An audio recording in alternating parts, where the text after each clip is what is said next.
How's everyone doing tonight?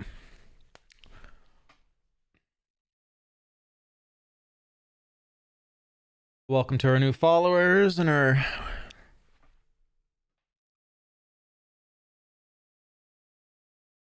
regular viewers, consistent viewers.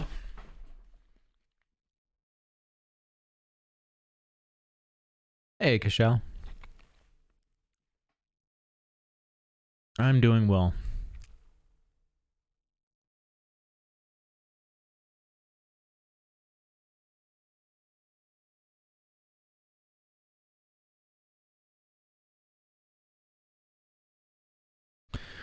We are going to watch today's Inside Star Citizen,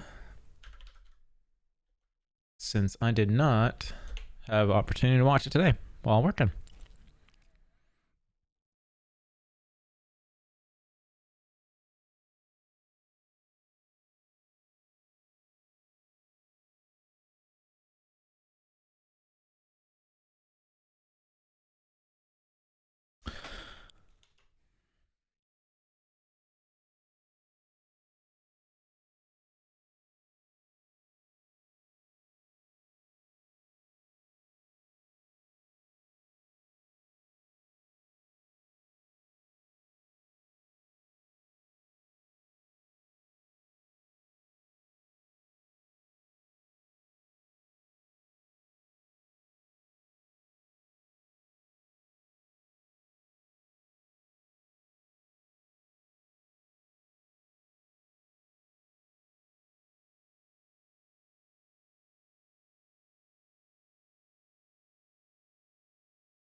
Okay, let's watch this live.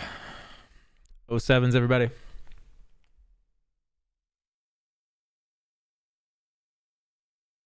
I didn't even go brush my beard out. What's wrong with me? Here. I'm going to do that quick. I'll be right back. It all is our desire to educate about the very nature of game development itself. Pause this. Part 2 of our Pause the music. art experimentation and format, we lean into that aspect and explore some of the foundational philosophies that guide just one of the teams that are continuously working to iterate and improve on the persistent universe as it prepares to grow in this year's upcoming Alpha 4.0. Now, where last week we met the team, this week it's how we work level design with the folks from the Frankfurt level design team.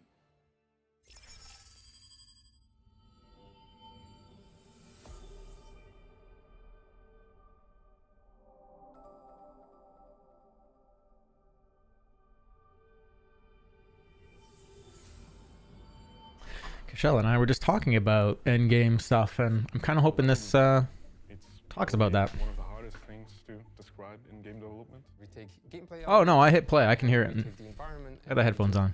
Bring all that together. It is more than the sum of all of its pieces. You can't just kind of speed level design a forest log cabin. That's not enough. Like, what is the player doing there? What does it mean? Why does this thing exist in this space? What can the player do as well? You've got the environment art that makes the art itself. This is not us. We have the gameplay teams that make all the gameplay elements, and this is not Streaming the What we do debate. is we take these two What debate? things, we combine No. them together and make US a debate? cohesive environment for you guys. We could, if that's what it is you're talking about. I have no idea what's going on with U.S. politics right now. We design the space itself, and we also accommodate everything that goes inside of it. A lot of the things that you use, like hangars, etc. I hate to say it, transit systems. Elevator rides. Wait, you're responsible for the elevators? Elevators are our problem, yeah. Our problem. I love it. You're just a setup site. That's hilarious. If you die in the elevator, that's actually a problem from the coding side. We just throwing them under the bus. The volume is low. My bad. Yes, because you have to consider all of the individual constituent pieces and why they need to exist together. You can throw anything in there, but you have to account for, like, does this begin to break the game? So you have conversations with economy, you have conversations with code, you have conversations with system design, mission design, good, hey? and you have to figure out how all these pieces, again, stitch together. So there are 6 principles for good level design. First is readability. This basically means clarity in your environment. You're going to make sure within your layouts that everybody can understand where they need to go, what they need to do. All the affordances need to make sense. The typical one could be, I've got a door in front of me. How do you describe a locked door from an unlocked door? For example, you're fighting an AI and they can read easily the elements, the gameplay elements. You need to understand your cover space. You need to find the AI within the space. If the AI is in a black area, you will not see it at all. And this is very important for us. We really focus on this kind of stuff and we make sure that anything you interact with within the environment, you can see as clear as possible. The next is flow and leading lines. It's creating a good composition of all these things, from layout, lighting, some props, a good mix of combat spaces or like combat encounters, and then time for exploration, and then doing a mix between both. We make sure that you're not going always on a straight line. We make sure that you're not spending 2 hours walking from one space to the other. In Pyro, you'll come across a lot more players as we funnel them into a certain space with a concentration of missions, for example, or things to do. You know, that is flow to us. On the flow level, that is higher on the chart. And then certain areas will be a bit more on the lower end of your pacing. Leading lines is a compositional technique. Some examples can be you are following the cables from one interactable through to another area to interact with another element. You're being breadcrumbed along, you're being led along these. Who's in an ad? Is anyone in an ad? Sorry. Pausing it for a moment. Who did I just screw over in an ad?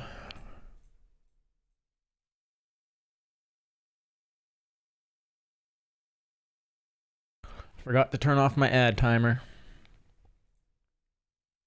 Sorry about that. I'll hit play again. Hopefully no one's in an ad. Lines. With the Pyro station, you have the core element, you have the arms pointing towards the center. It's a very simple example, but more on a larger scale. But we look at it also on a room basis. We're trying to direct you through to a discoverable place over here, or trying to direct you through to like a vent. We're using light and cables to navigate you through these spaces. Third is options. We want to give you guys multiple options so you can complete your objective the way you want it. In context of our game is giving the player the opportunity to approach certain situations in different ways or get an idea of the situation in the first place. You have straightforward options, the combat route. You have a more sneaky option for players that don't like to engage in combat so much. Or you can also have like a puzzle route for players that like to do more interesting environment interactions. Then there is clustering. Oh, Clustering is also falls into...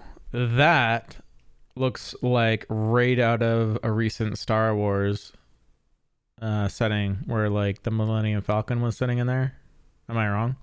The compositional techniques are more in the layout side of things. Clustering means that you start like bringing objects cool. together to create something a bit more natural. You put importance on things by grouping certain things up into clusters. A specific power example would be the outposts, where you have a big landing pad in the center, and then you have groups of clusters of buildings that are arranged around it, and they form like points of interest by themselves. We've not always been successful with clustering, but moving forwards into the future, especially with Pyro, we're taking a renewed effort to concentrate and cluster things properly. Finally, there's scale and proportion. Scale is important in how you vary it. If everything is large, for example, nothing is large anymore. We are the one that defines all the metrics for FPS, but also for ships.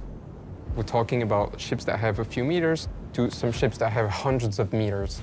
And we need to make sure that the transition from A to B feels always smooth and natural, right? Hold on. If you for a few meters, we need to make sure that the What a cool shot. I don't know what landing pad that is, but that is not a normal landing pad, obviously. Can't fit an Idris on any landing pad. Transition from A to B feels always smooth and natural, right?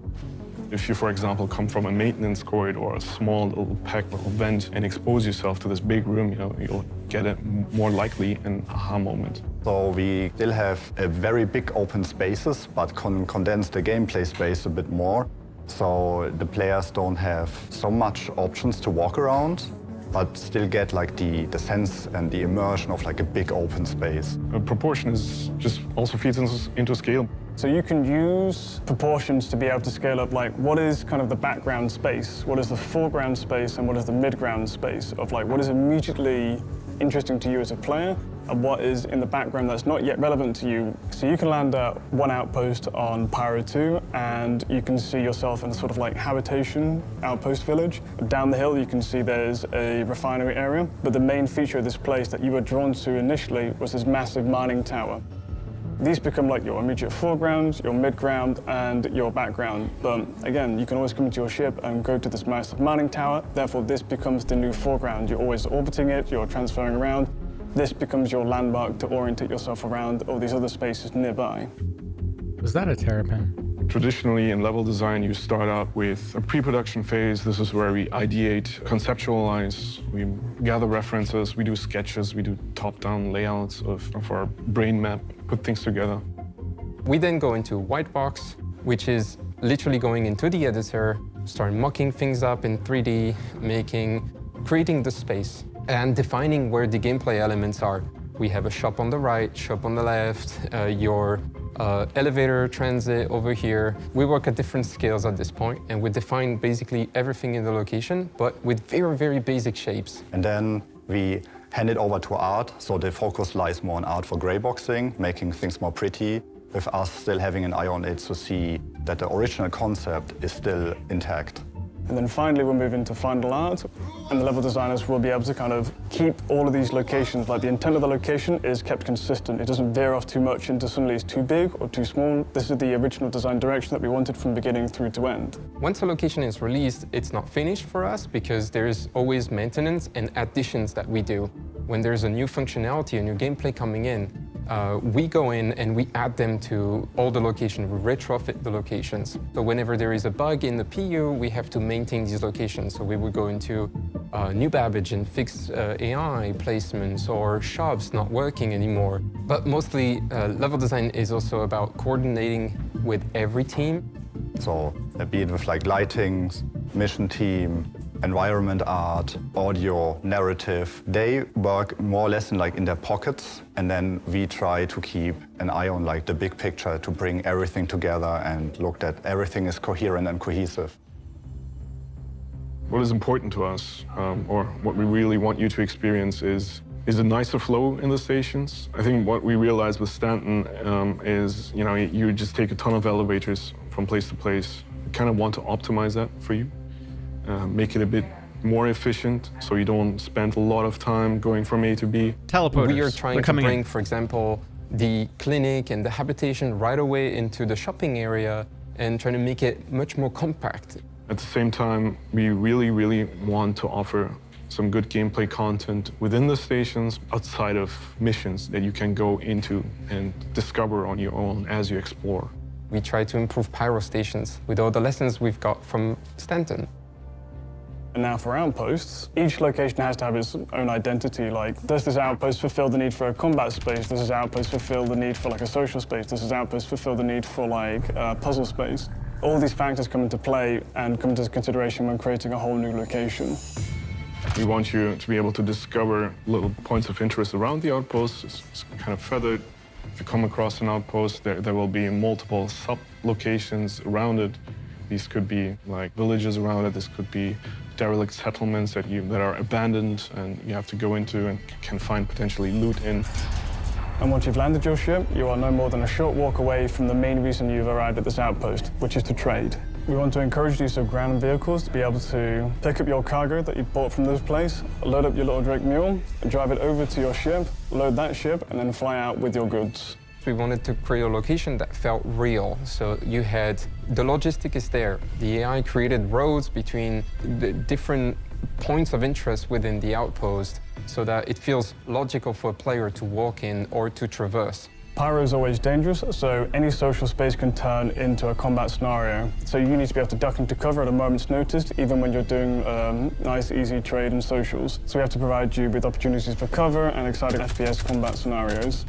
There's a lot of things to consider for an open world game that on this scale. You have to account for multiple, situations and have players also be able to deal with all kinds of circumstances. So it is a complex undertaking. It's a challenging one, but this is what we want to account for in Pyro as much as we can.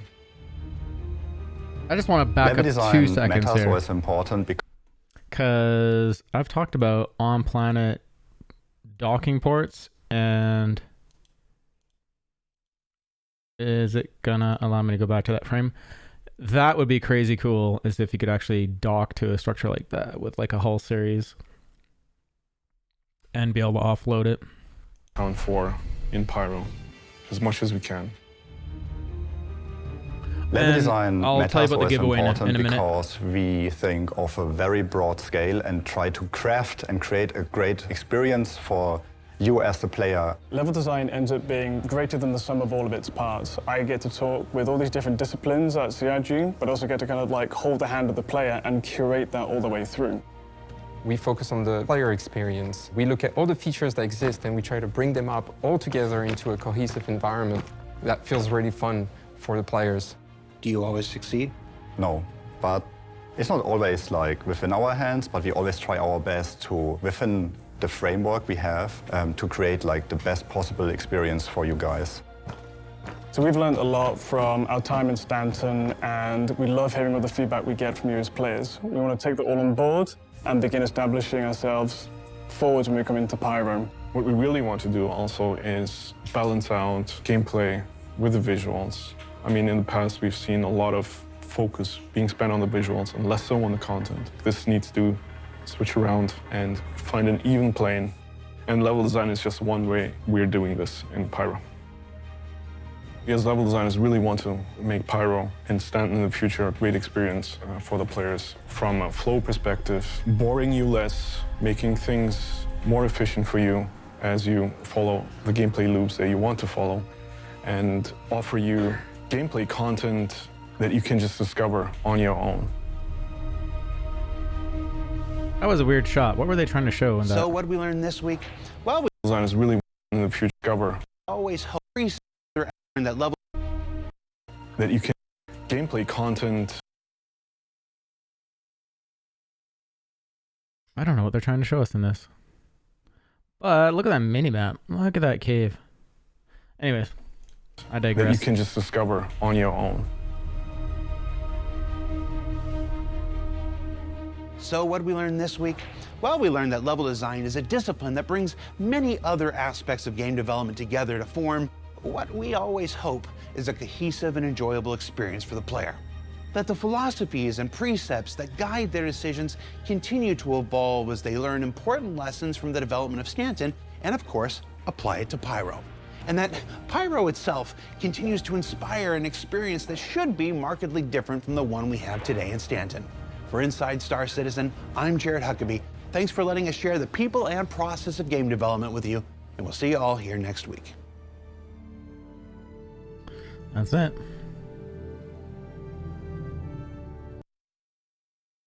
Let's launch Star Citizen.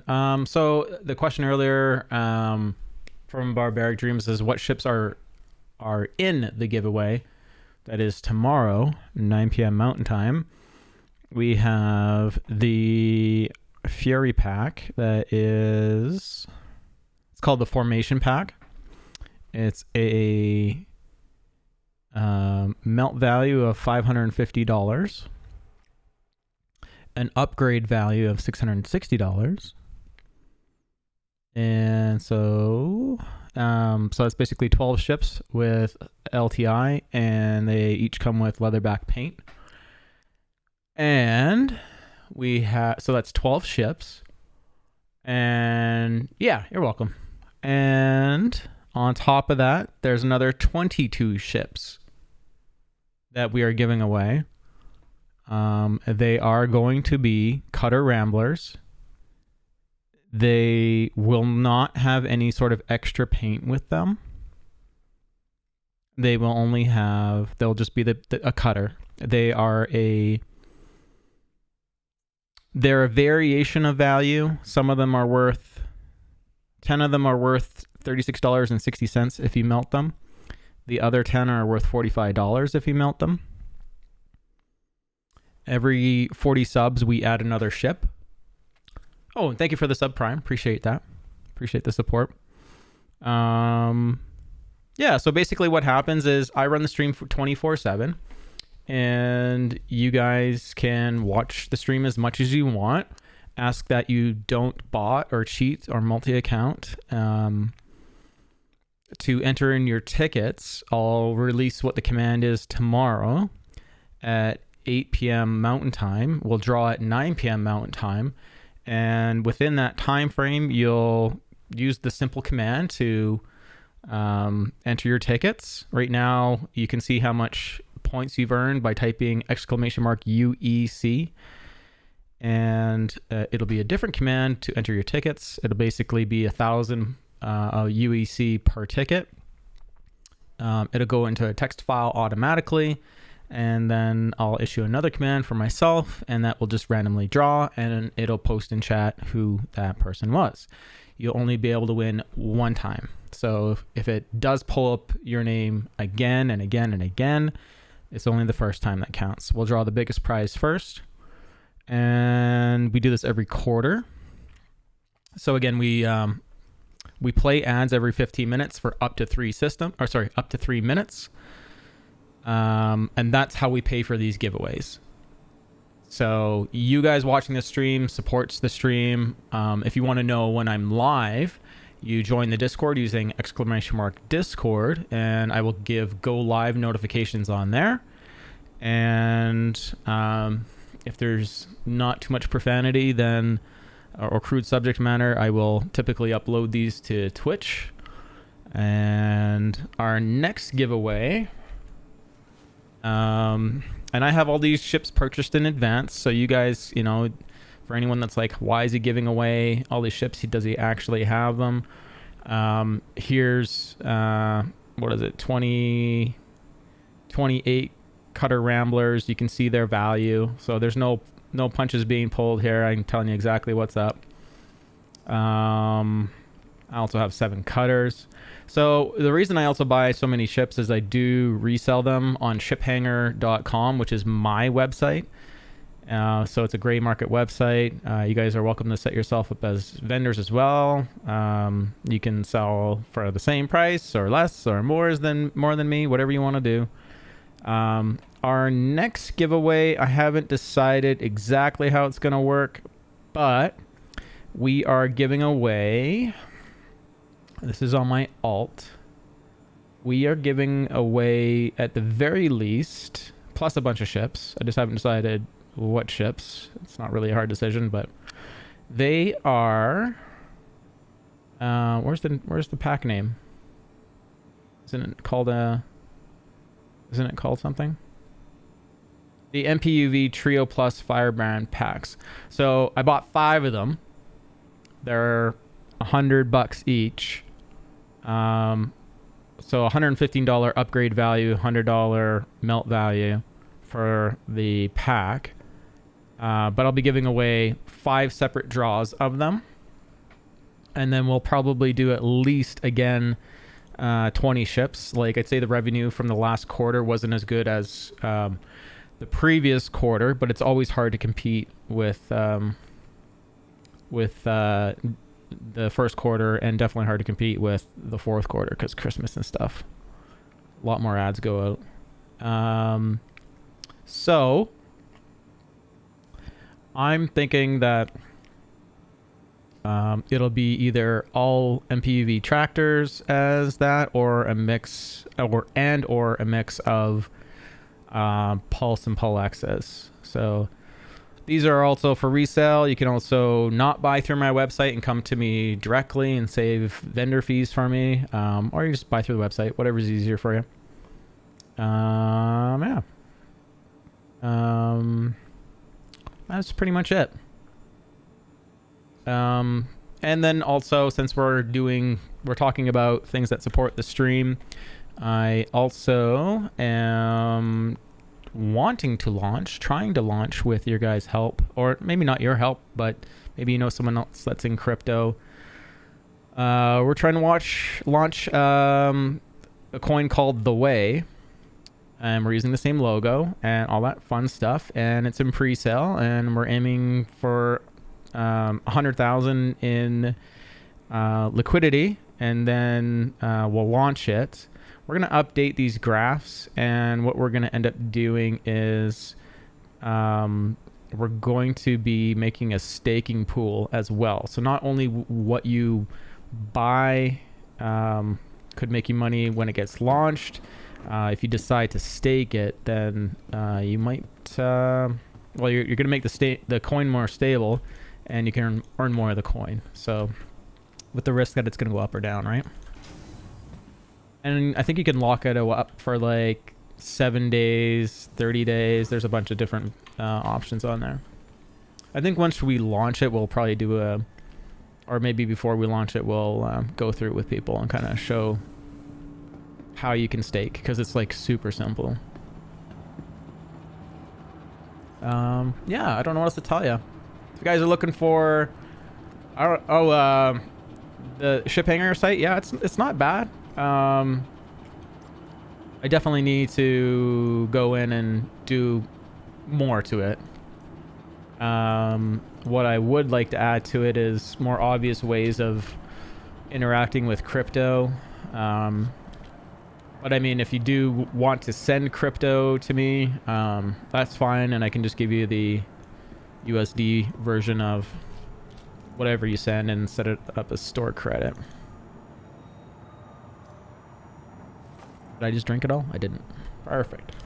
I don't know what we're gonna do today. Last stream we had some lag spikes, and I lost a mining cargo run that, like, from all the money, like all the refined goods, I lost them all lining up Lorville. It's primarily my fault, and then the lag definitely bit me in the ass. And then what did we do? We did combat, and saw a 600i. I think it was 2 or 3 times that lagged out in front of us, and then the next thing we know, we blew up. So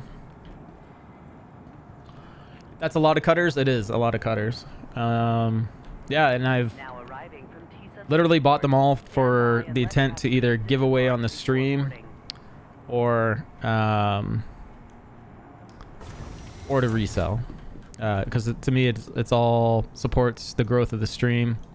Where I wanted to take the stream a while ago is gonna take a bit to get to.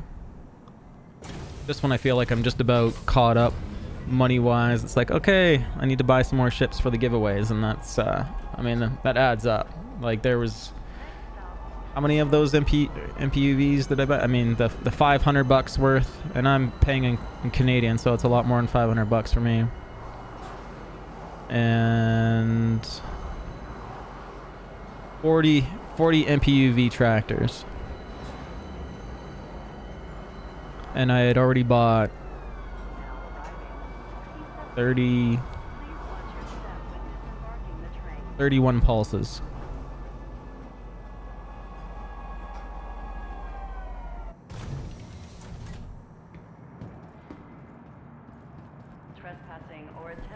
So yeah, it's a big giveaway stream, and that's how we do it.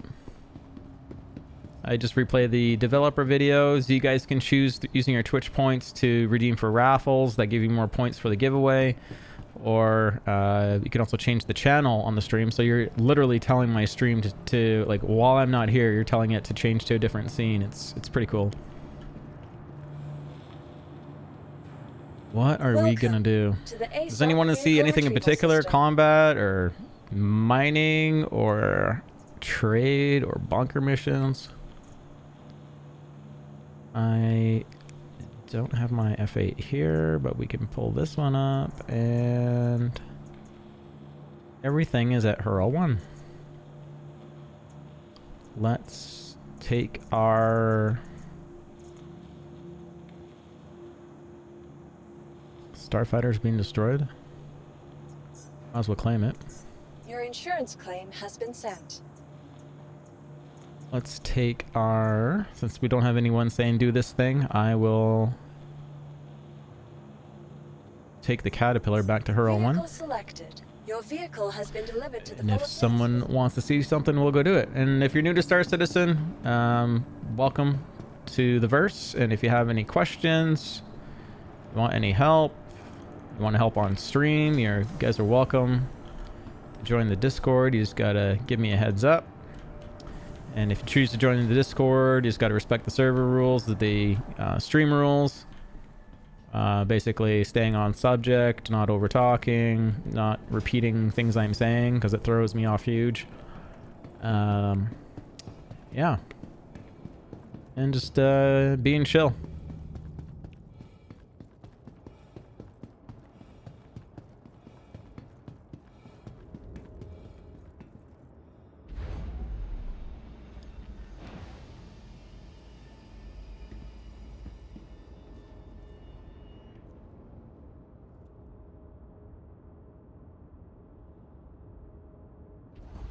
I really need it. I was just thinking an odd thing. Why am I thinking this? It's a really bad way to think.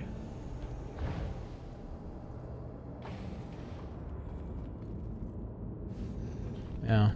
Never mind.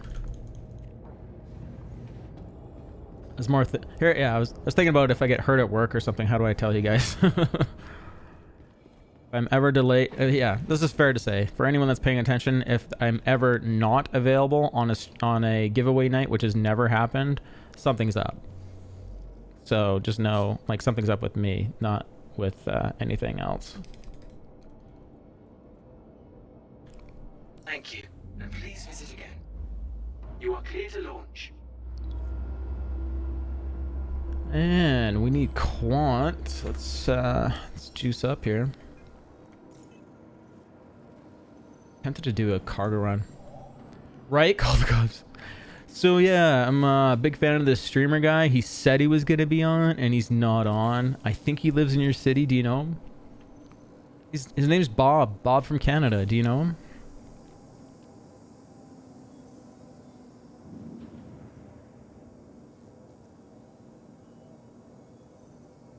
And she's refueling. We are refueled. ATC has cleared us. Hangar's open. That reminds me, I need to do some... We need to talk to Wormy from Game Touch Controller. And I need to buy some codes from him. Let's do this. Where's Wormy? So we aren't affiliated in any way financially or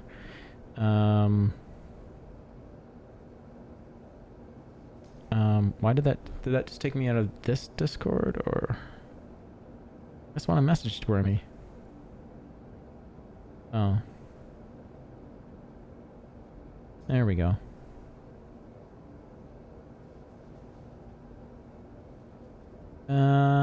So typically what I do is, if you guys aren't familiar with Game Touch Controller and you're new to Star Citizen,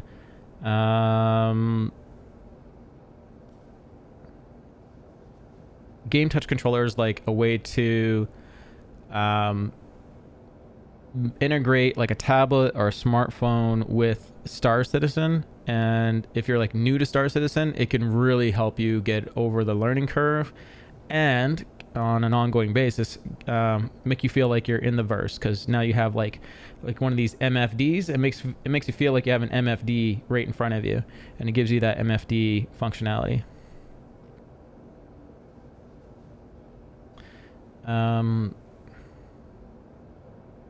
Sorry, I'm just sending him a message.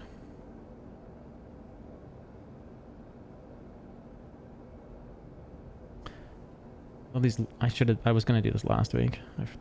Things get busy.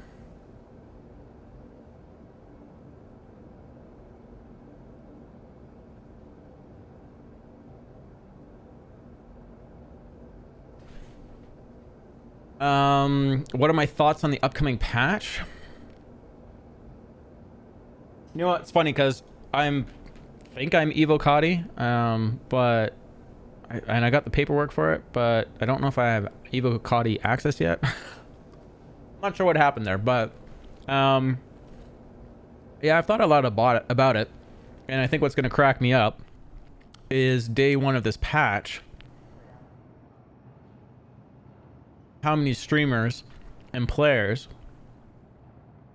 are going to be in their private hangars and for hours loading boxes, changing equipment, changing the guns on ships, and then not leaving, storing that ship, pulling up the next ship, loading that ship, changing the weapons, prepping it, like throwing armor on there, like getting it all like suited up, because this is like inventory systems are disappearing, right? So you have to do this stuff. There's no working around it.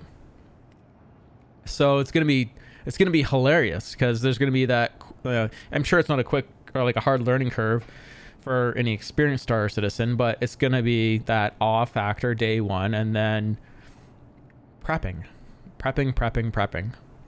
and the less you prep, the more problems you're gonna have. Like it's hilarious how this is a big shift in how people play the game.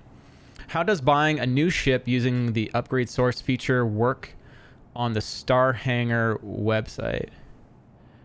How does buying a new ship using the upgrade source feature work on the Star Hangar website? I see my base ship has an... Wait, what? Are you talking about how a cross-chassis upgrade works? I think that's probably what you're asking. Say yes. Because if it is, I don't know if I could give myself the self-proclaimed king of CCU game, but I don't know. I've seen an upgrade from a freelancer to Constellation Taurus, and I want to do it. Okay, so I'll give you the best way to get the best value out of your dollar, and get the ships you want if you're willing to do it over time. Or you can buy it from gray market right now. So typically what happens is throughout the year there's sales. So they're ongoing, and it's kind of a fear of missing out thing. So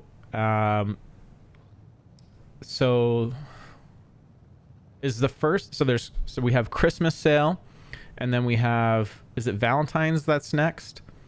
And then we have Invictus, Chinese New Year's with Valentine's Day. And then we have Invictus, Alien Week, which we just had.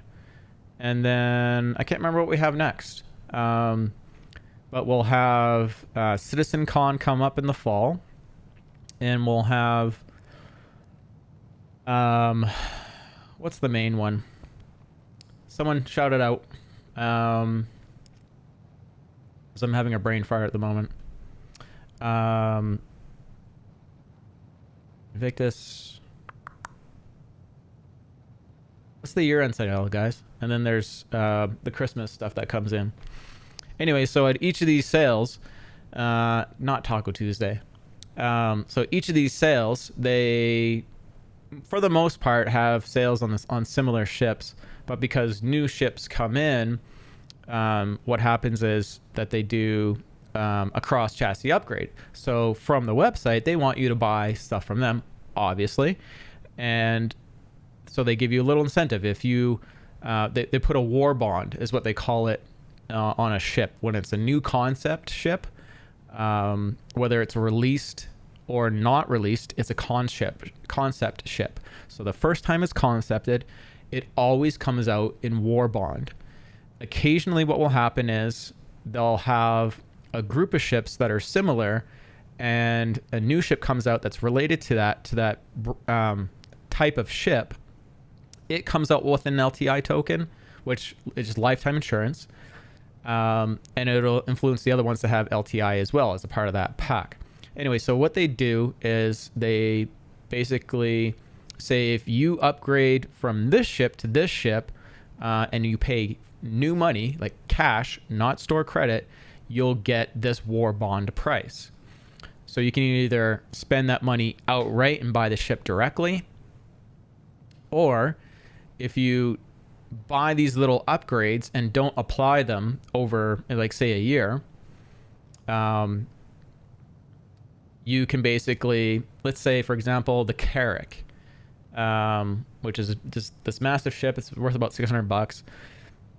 I think it's worth $600. Am I wrong? If you were to apply, if you had all the cross chassis upgrades throughout the year, and one of the events was really extreme on it, you could actually get that Carrack for half price. But you had to go through the game, we call it a CCU chain.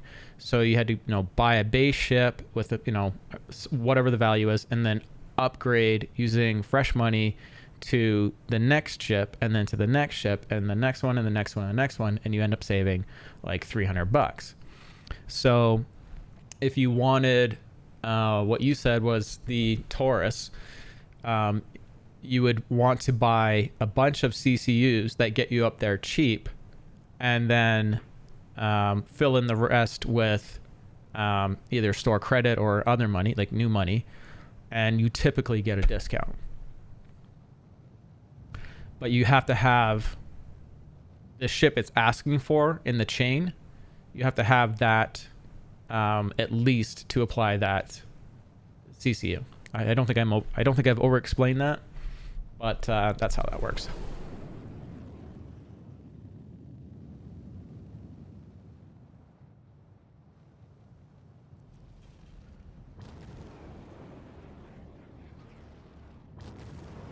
Was that clear enough? If it's not, I can explain it again.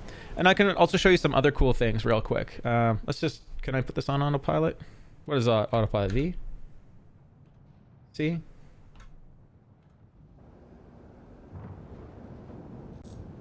We can probably do it on the way. We're gonna jump to, oh no, it's just Hurl one.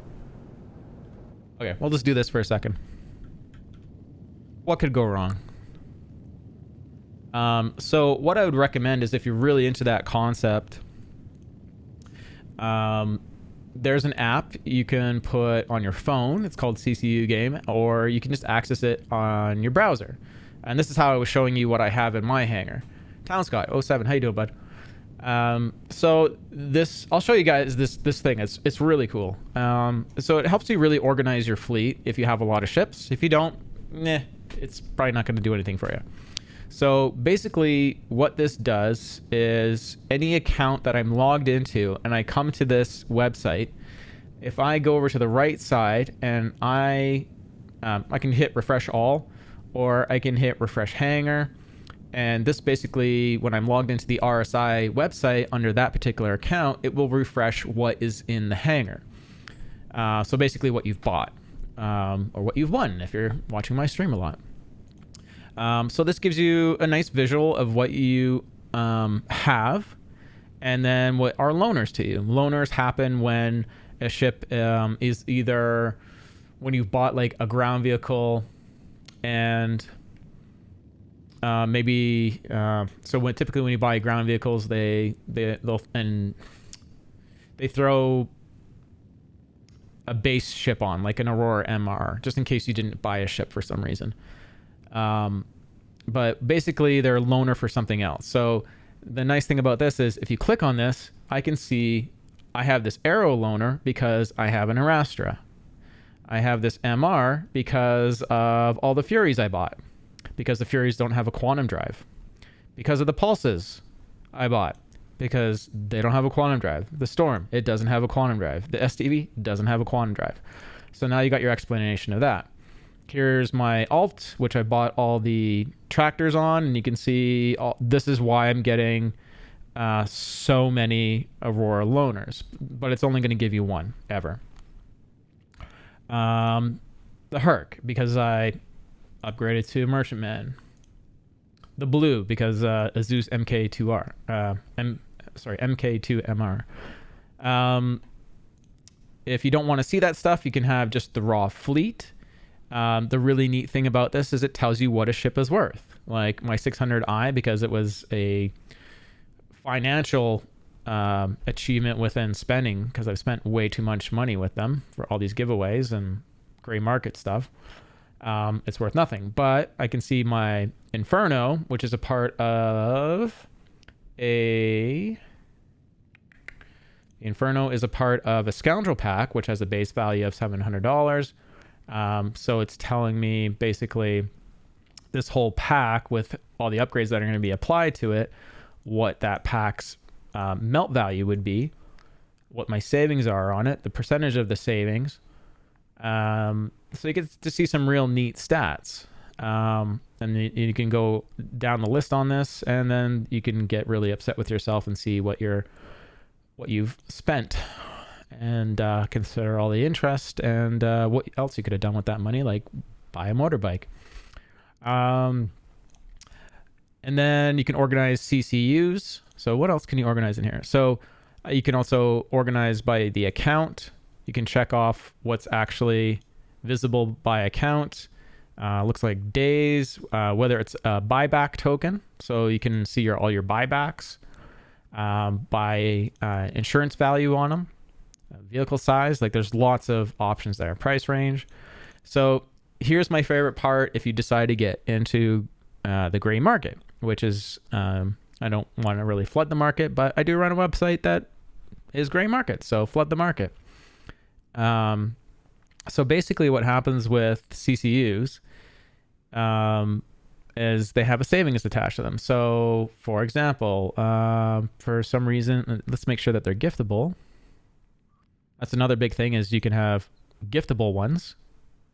So typically when you've bought something with store credit, it is not giftable. If you apply something that is not giftable to a vehicle that is giftable, the vehicle remains giftable. That is a fact. So you can come in here and you can see like this one thing, Centurion to a 350R, was a $5 upgrade. It is basically worth $15 in value, and it shows you the jump in MSRP. So you can see how this adds up. And basically the reason why I'm showing this is if you do decide to ever become and get into the gray market stuff, and you're not sure if you made something giftable or not, like maybe you bought something with store credit, you can just check this box off and it just removes everything. And then you can just go down this list of the things that you are willing to get rid of. That's basically it. Also has the paints you have, any equipment you've got. Other is kind of the knick-knack things that I guess they give you throughout the verse. Rewards for participating in events or being a subscriber that are, I guess, not too wearable. I don't know. It's kind of a weird mix. It also gives you access to the RSI store. Those are CCUs that haven't been applied. Correct. That's correct. It's only CCUs that have been applied. So the other thing that Barbaric Dreams might be interested in too, and maybe some other of you that are wanting to get into saving money and getting the ships they want for cheaper or perceivably cheaper, this is the biggest part about it, creating a chain. So once you have a ship in mind, or if you've already bought the CCUs, you can create a chain in here of from this ship to my dream ship. So it's really simple. You can play around with these settings. So long-term highest savings. So this is created. The chain created will only consider CCUs with a savings and leave anything else to be filled out at a later time. So this is if you're just basically starting out and you're starting to build a chain to where you want to go. This would be probably sale time. This is, again, lowest amount of new money. So then you can do other things like, this is the smart one to exclude save chains. So if you have a lot of ships that you haven't built the chains on, in terms of like applied them, you want to have this on if you're starting to create chains, because you don't want to get thinking that you have a lot of CCUs when you only have one sitting there, and then you're like stumped to why you could only build one of the thing you wanted. Preferring flight ready war bond sources basically comes down to, if you're in the mindset of, and this is the way I am sometimes, is I'll have a bunch of CCUs and I already know what my end goal is, but a new ship that was in concept comes out and I want to get out, or I really don't care about flying that ship right now. I'll upgrade to that ship, and then I have some content that is a little bit fresh for the stream. So the flight ready war bond sources. So it's good for someone in my situation, and it might be good for you if you just want to keep it fresh and you really don't care about what's happening in between. You just kind of want to experience things. I've never used speculative prices, but I'll let you explore that. You can also force or exclude CCUs. So if you feel like something on the website, because this is going to refer to the RSI website, if you feel like something is interfering with your chain, you can go in there and force exclude it, force include it. Once you've created some chains, before we go to my save chains, I'll show you how this works. So right now there's no deals, but it's going to pull from my CCUs. And so we'll go from my hangar. We'll go from a very small ship. So we'll go from, say, one of the pulses, and we'll select a target ship. And I don't think I have any CCUs to a Carrack. Let's go to something non-military. I don't think the Carrack... Does the Carrack fall in military status? I don't think it does. Let's go... Ironclad Assault is still available to me because it's on the concierge store. So we'll just load that one. So we created the chain. I feel like we just got a buggy screen there. Let's make this a bit wider in case there's missing info. There isn't. So I just clicked away. So basically, it now has a chain built from, in this case, both my accounts. And it gives me an optimal path to get there. It tells us what's missing. So we'll go with, let's say, current highest savings, or current highest savings, yeah. And just see if it changes. So now there's nothing missing. Is what you'll see there. Nothing is missing. So I have to, man, can I just jump to this now? So anything with a shopping cart means I need to buy it. So again, really powerful tool. Shows this ship would cost $535 MSRP. It's going to cost me $320 with everything that I'd have to buy today. I would save $215, and I'm basically saving 40% because I've saved these chains over years now. And that's how powerful that tool is. So the really cool thing about this is not only do you have a path, you can save this. So I can save chain here at the bottom with this pink button, but this is the real powerful button. I can go add store items to cart, and let's see if it works. Air cannot be added. Upgrades not available. This is because I'm logged into my alt account probably. If I was on my main account, what happens is it basically flips you over to the RSI website, adds everything. It adds everything that's in that shopping cart to there. And then you can just go through and start applying your upgrades as you go. But if you had all these CCUs, you could see how you could actually go through and you could try the pulse, play with the pulse, and then go, okay, I'm done with the pulse, try the Gladius, go up to the Cutlass Black, and just keep going through ships. And just enjoy things as you upgrade them, or you can just apply it all at once, right? In terms of going through to each CCU and upgrading it. But you can see the power of it. Like, you're not going to get 40% off on a sale day. You might get like 11 or 12% if you buy it outright. So it's just a matter of how much you're willing to play the game. What else to show you? That it? I think that's pretty much it. There is the company that is running CCU Game is affiliated with another gray market website called the Impound Store. You cannot be a vendor for them. They are a private store. Here's a shortcut to your hangar. You'll see we're logged in on Ember Turd, hence all the MPUV tractors. Yeah, it's pretty much to show you with CCU Game. If I keep explaining much more, I'm going to fly back into the planet. Yeah, there you go. I mean, you've already 20% is a good savings. It really is. Like, I think the best savings I have, I'm not logged in on that account, but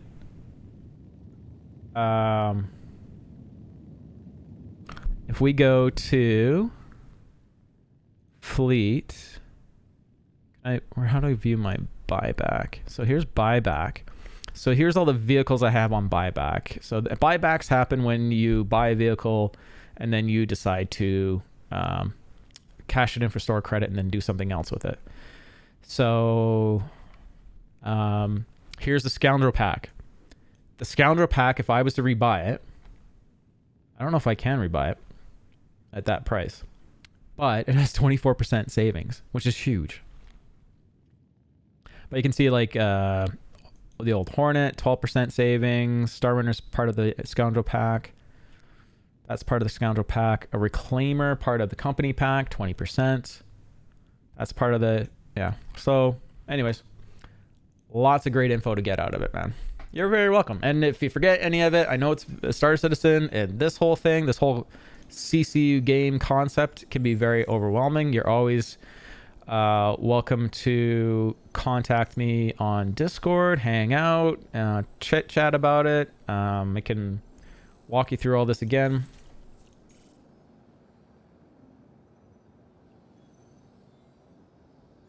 So we are going to go to HURL 1.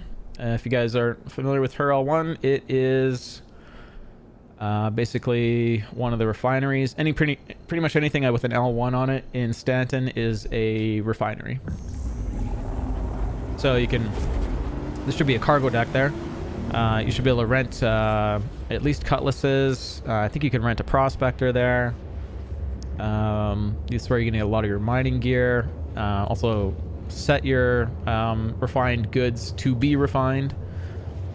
And then they need to be transported back to planet.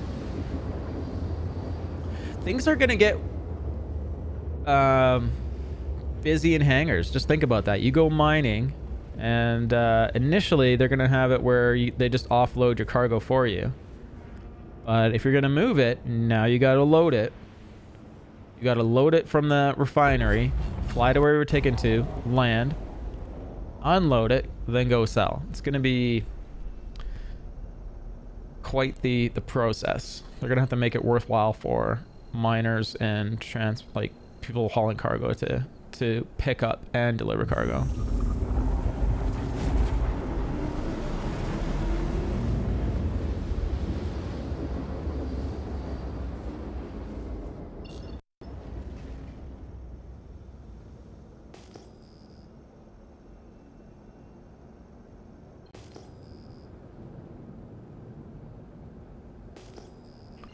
Why does that look like a Valkyrie right there? What the heck is that rock? Hilarious. It's not a ship.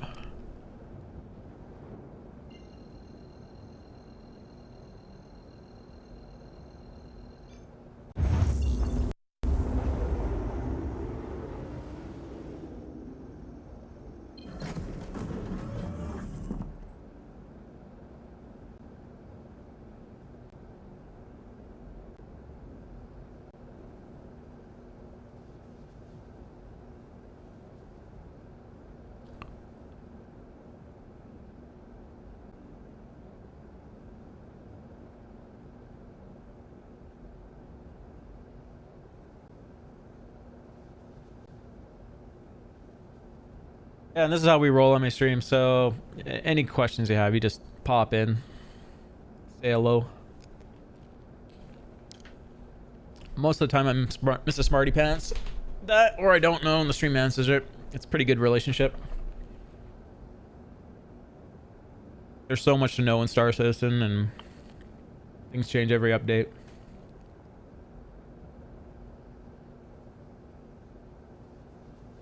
Miss a couple patches and you'll be way behind.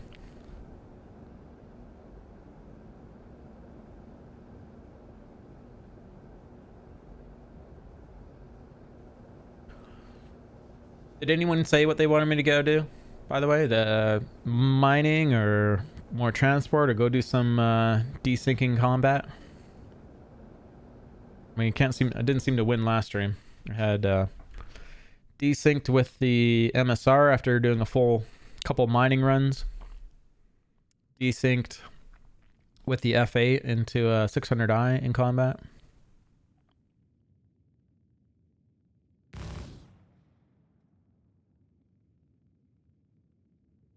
I still need to write that post on how I think they can fix mining and make it more about the mining and less about the interface. And I think I have some ideas about master modes and how to make it better. And some people might think non-existent.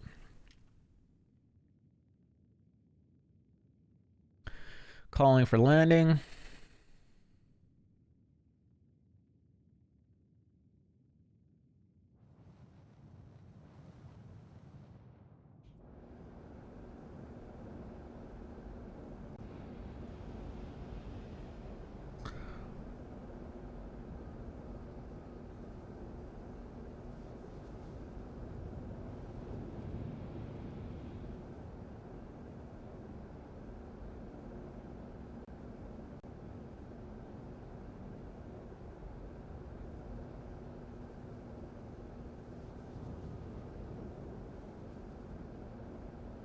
I feel like we're upside down.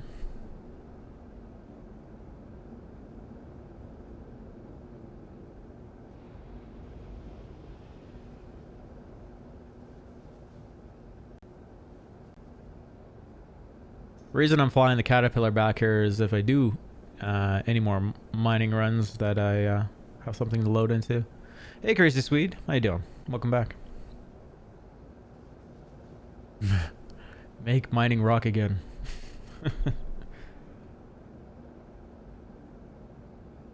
I should probably update the stream title and say giveaway tomorrow.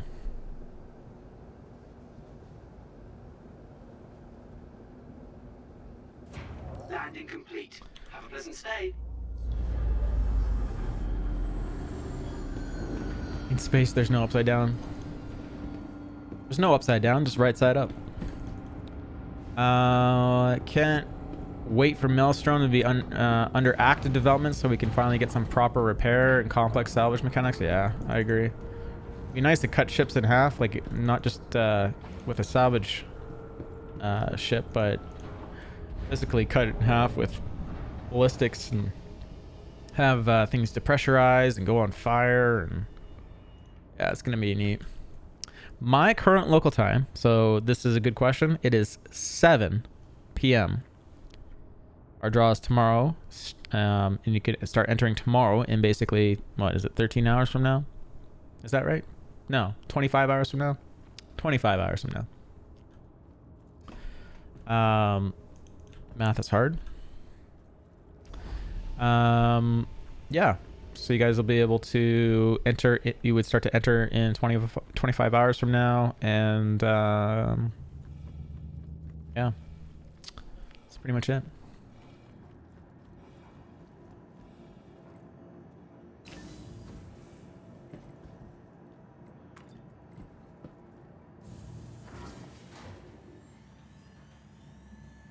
I bought those Ramblers.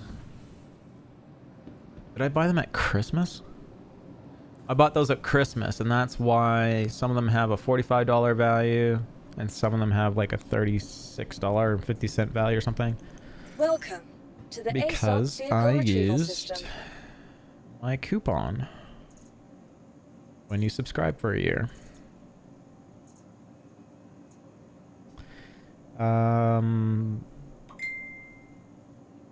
Uh-oh. Messenger. Why does he want to send? Damn it, he's got my text. Doesn't need to be sending me messages on that. Are we going mining, folks? What are we doing? I feel like maybe combat. Vehicle select. Your vehicle has been delivered to the following location. Hangar 4. I wonder if I have anything that has Omni Skies on it. Do not. I'm just gonna go with it. Whatever.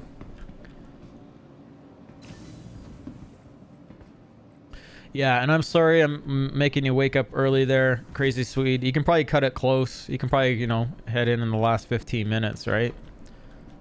Hangar 4. But it is what it is. This is the time I've always done my draws. I always do it. It's once a quarter. It's always the last Friday of the month. And it's always 9 p.m. And then also be prepared that it's not going to be bam, bam, bam, bam, bam, bam. Here's, you know, the 33 giveaways. It's going to be... Your name is drawn. Are you here? That's what you're gonna hear for, you know, 30 minutes probably, at least. I would count on each one taking at least a minute to figure out if someone's there, right? Sometimes if it goes drawn on too long, I'll do a batch of draws.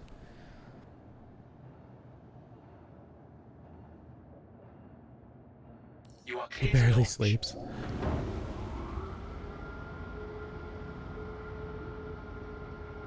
Yeah, it's I mean it's not like I'm flying around in Star Citizen and doing the draws. It's very focused on the draws at that moment.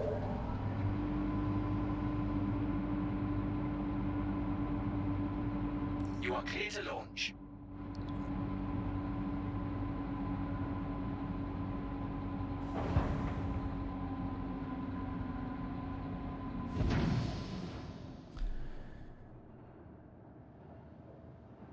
And yeah, support the stream however you guys want. You can watch the stream. If you have Prime subs, I appreciate them. You're still going to get ads when I'm not live. And when those ads are playing on whatever channel you're watching, I have it programmed where basically it stops playing what's happening on that channel, and it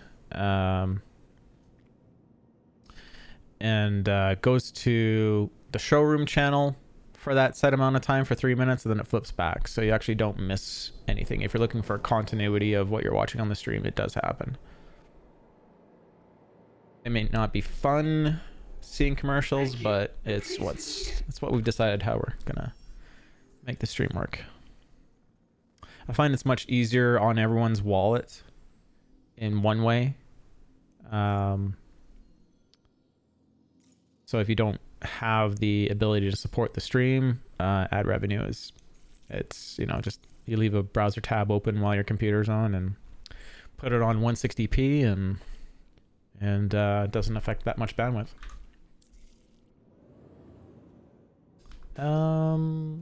We need to go to quantum travel mode.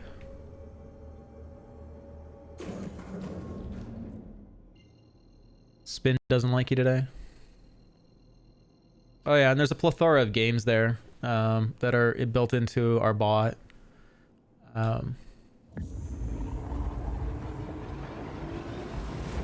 Yeah, since my change in job where I'm not a contractor doing residential installs and now I'm like more outside plant doing fiber splicing, my schedule is it's very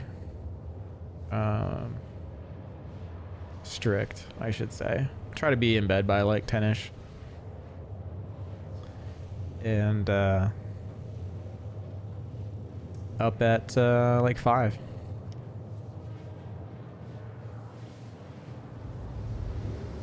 Long hours. Even today was, I think, like 10 and a half hours. Oh, what are we at for hours this week? I think I gotta add my 5:30. So yesterday we 33 hours as of Wednesday. And then I don't know how many hours we did at that job. Say 3. And then south.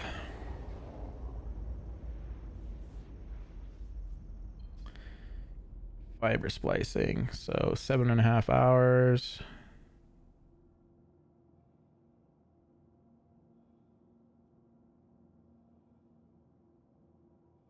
We're at 43 hours and a half in 4 days.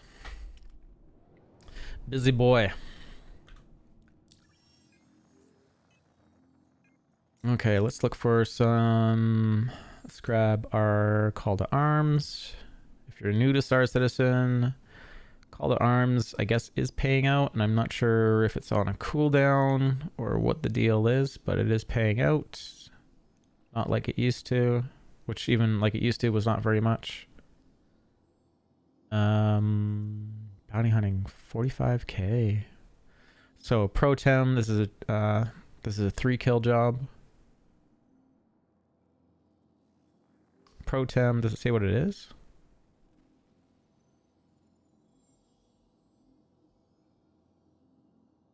That's not a lot of information. Just says 45k pro tem. Doesn't say how hard it is or anything. Oh, let's grab it. See what it is.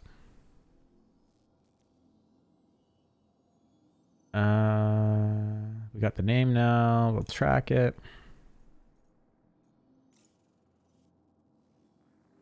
What? Where is it? It's across the verse? That's not cool. Routing not available. It is on... Is that Sullen?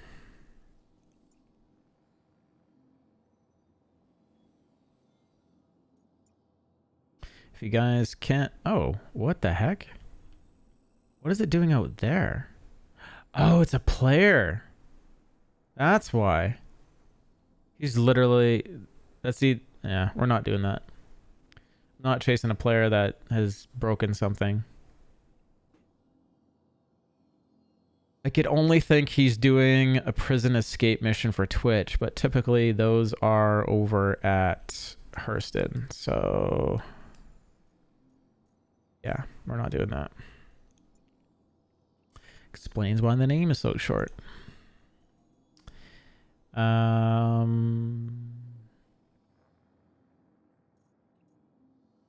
Very high risk threat. This is what killed us last stream.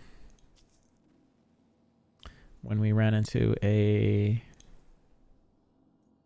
Desynced into a 600i.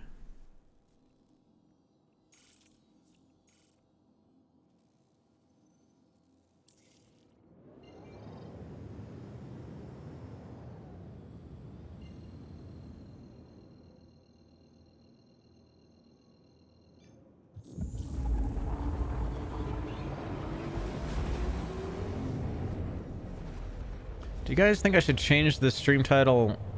I'll just change it in the morning. Hopefully I remember. Now that I've said that, I'll forget. But maybe I'll change the stream tonight saying giveaways tomorrow. Or today.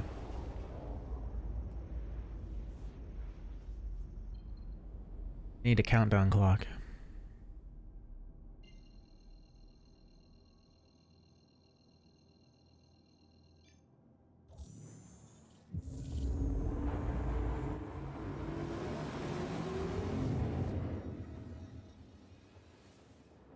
Each is one of those planets that I look at and I can sort of see the pattern, but it looks so good.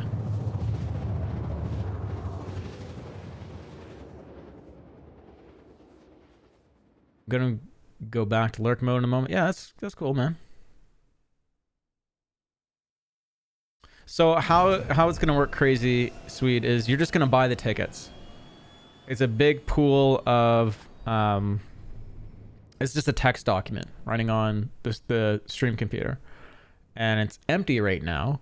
And then when you buy the tickets, it goes, this person bought, let's say you buy 4 tickets. It literally just throws your name in four lines right away.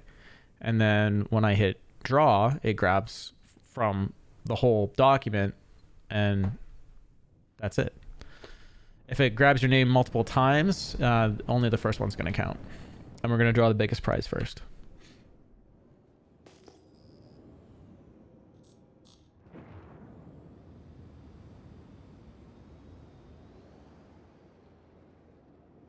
Have I stress tested that? Oh, dude. Not stress tested it, but I did open it up probably like 2 or 3 months ago, and I had left it sort of open for you guys to, you know, test, and it worked. Why do I feel like you just jinxed me, dude?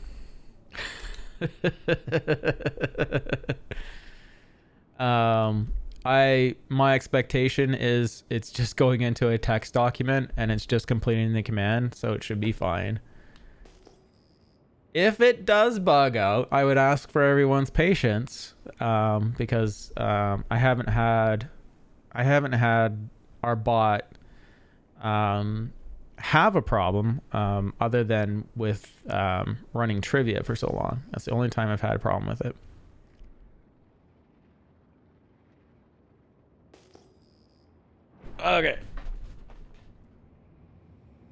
Okay, we're on for business, right?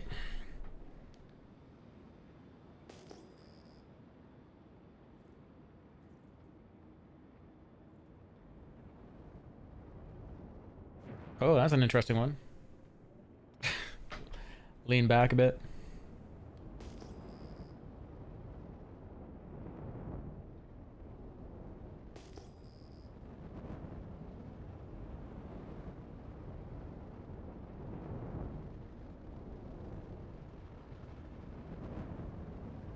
And just remember, you can only win once, so...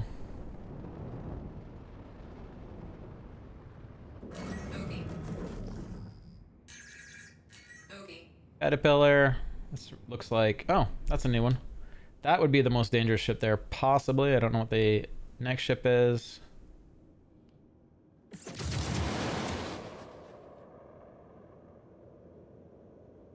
A Connie with its shields down. Are you kidding me? And they all miss. Of course they all miss.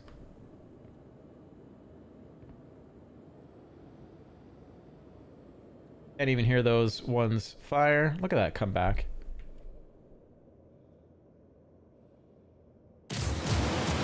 Whoa, that was a big 10-second delay of missiles. I fired them forever ago. The heck? So this is going to be an interesting little fight. Oh my god, look at it glitch all over the place. What's it doing, Precious?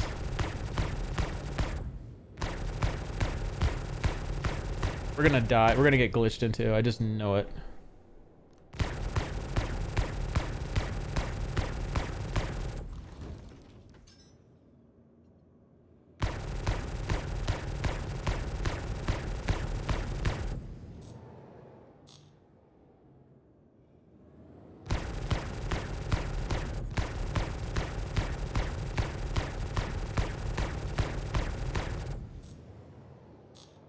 Not taking like any damage. Its shields are still up. There we go. Shields are down a bit.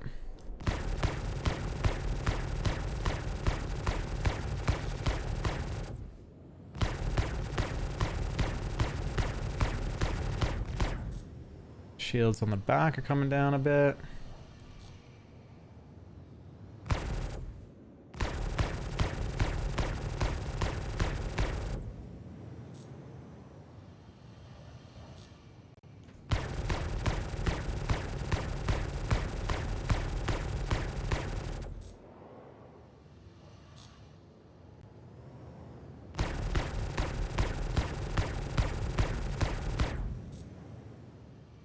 Feel like the shields aren't recharging on it or going down.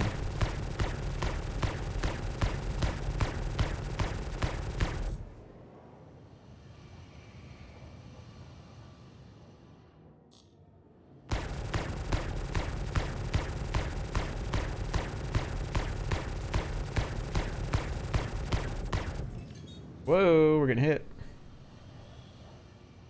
They're just not taking damage. Still taking shots.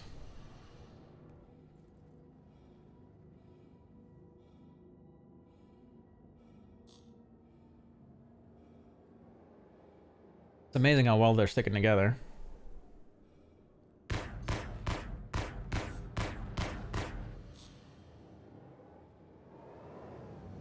Apparently we're smoking.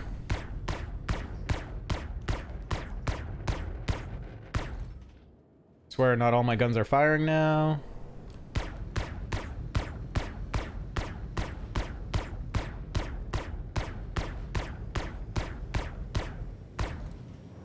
Yeah. Oh, it's because I'm not firing the second group.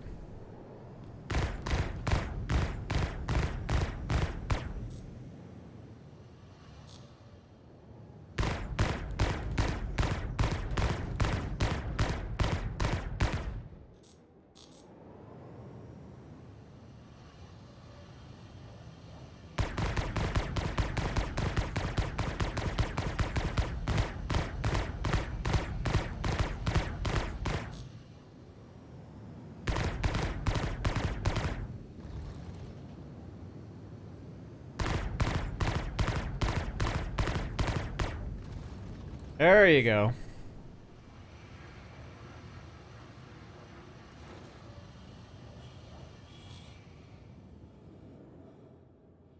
A Starfarer.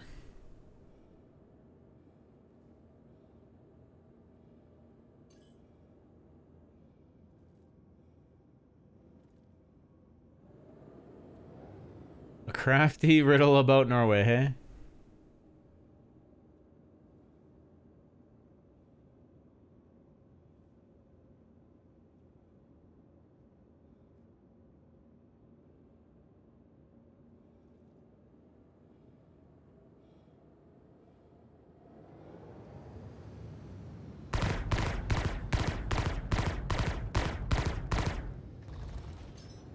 Badgers aren't firing.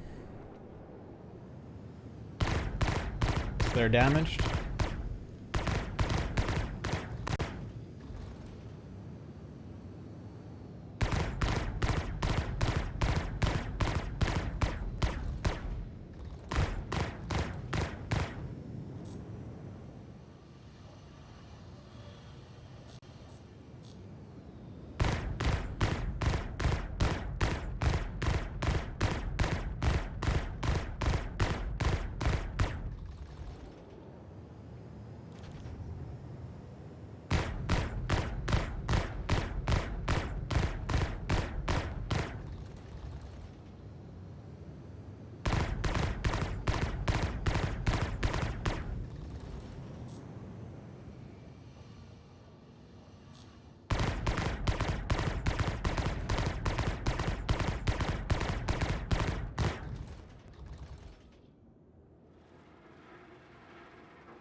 Got server desync happening. Weapons aren't recharging.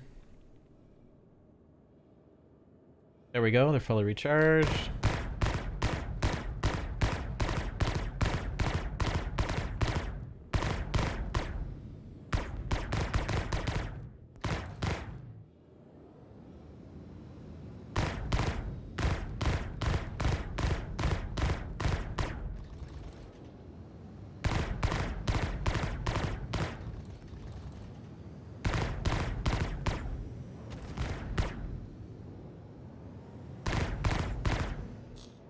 That's too close. That's how you die from desync right there.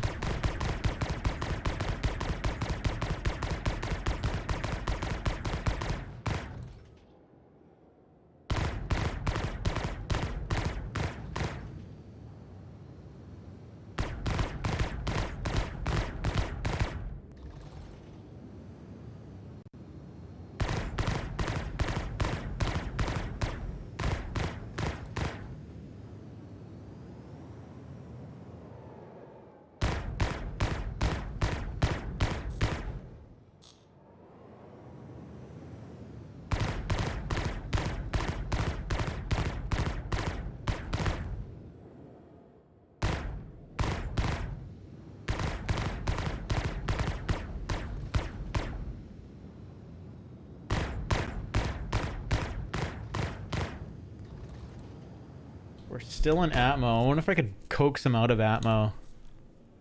And we can see if there's any cargo on him. Later, Crazy Sweet. Have a good one.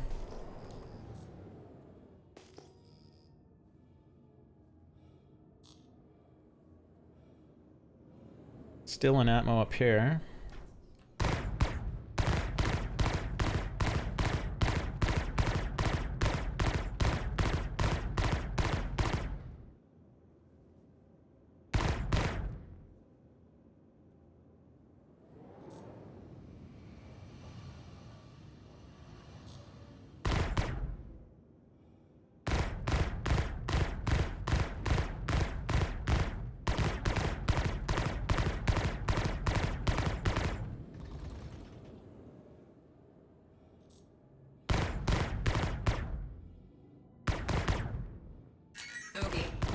Ogie.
Come on.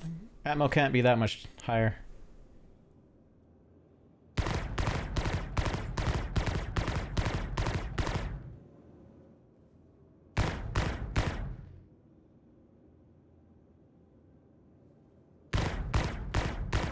You would think Ida would have less Atmo than 20k.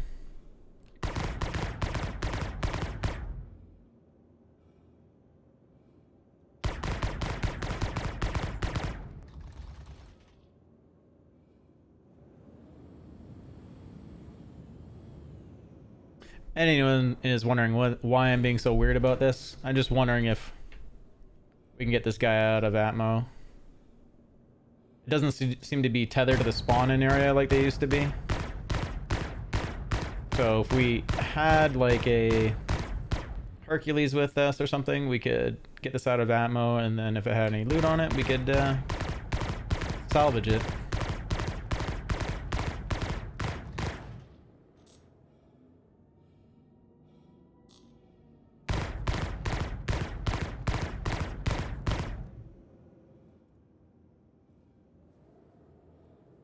$25K?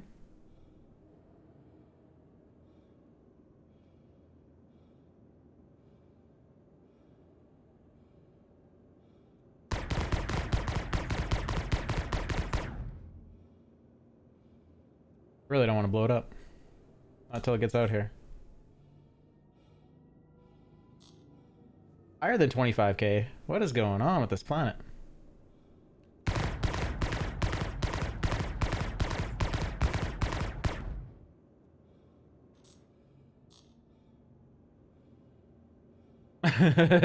Salvage trips and you hear bogey. I know, right? It's like, oh crap, did someone just join the fight, or is that another ship, right? That just died, right? We're at 28K.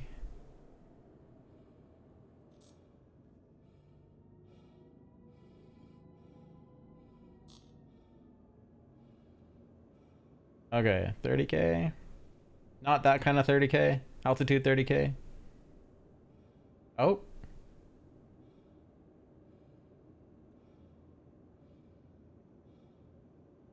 Come on. Ida has 30K?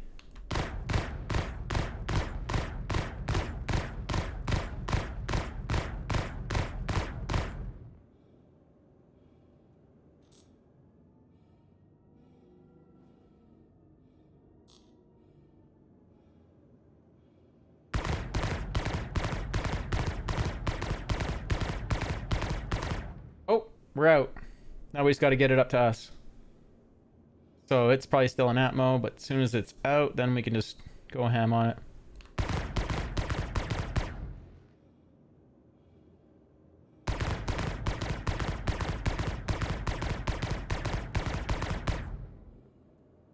Kind of feel like this patch, this is the first time I've actually dragged an AI out of Atmo for this intention.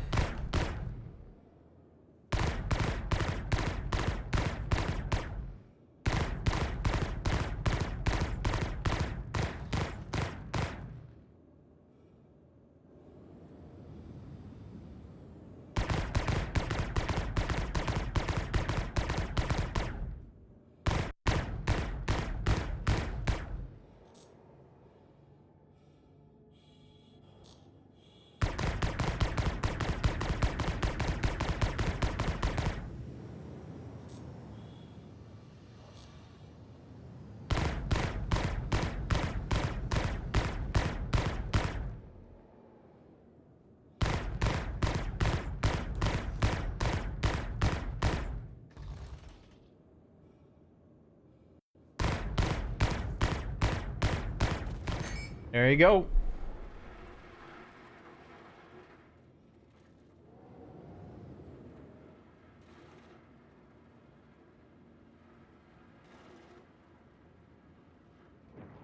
Watch, there's just full of weevil legs or something.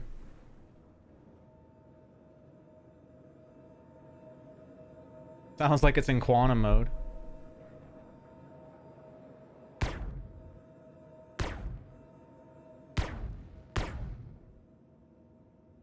And she's empty. Well, that's disappointing.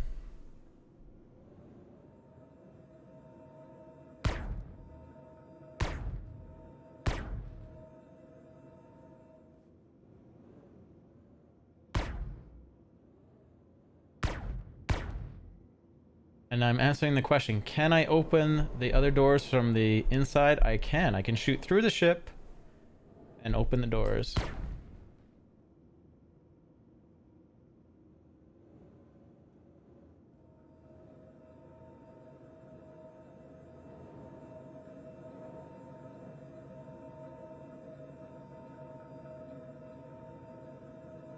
I don't see a pilot in there. Anyways.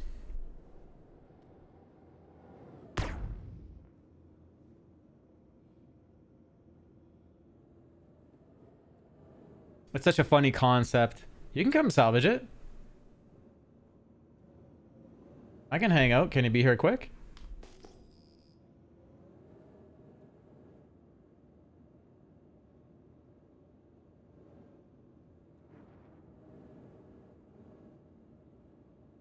I can go and explore if you rush over here.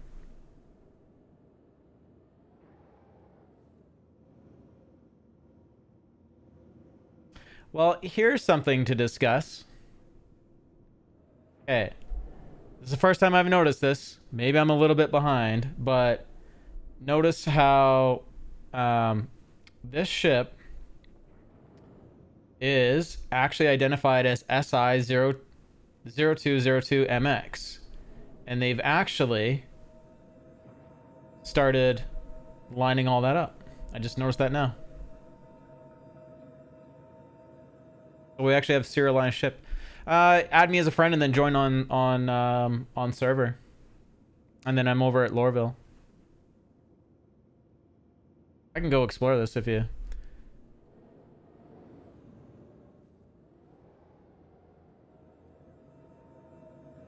But I'm pretty sure it's empty.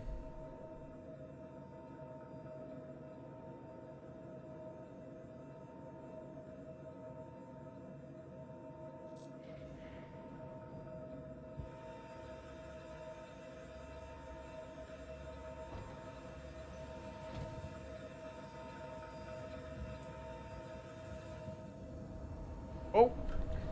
I don't know why I was expecting gravity to happen.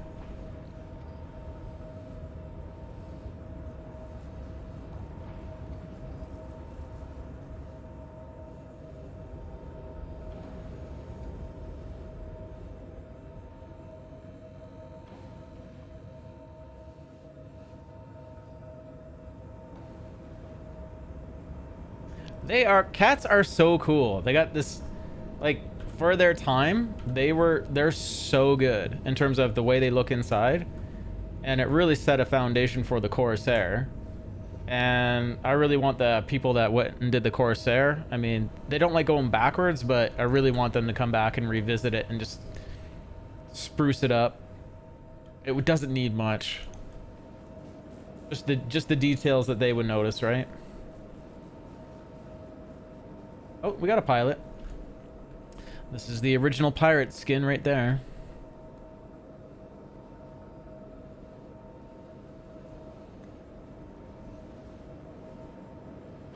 But we went from that, and then we went to the teal and red ones. And then, was it Ninetales was next? And then Xenothreat.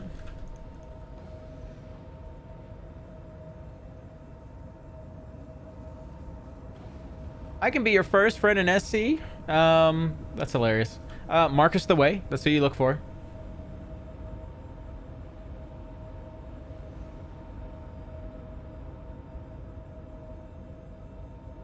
Well, it's my honor to be your first friend in SC.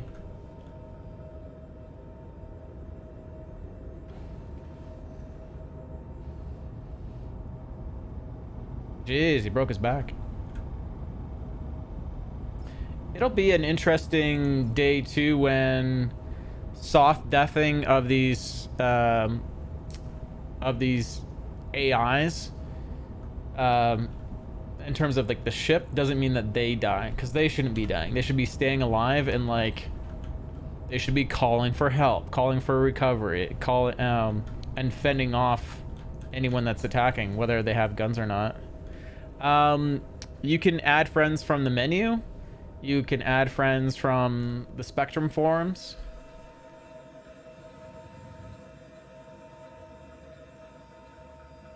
I'm not sure how to do it in game anymore. It's been so long since I've tried to add someone in game.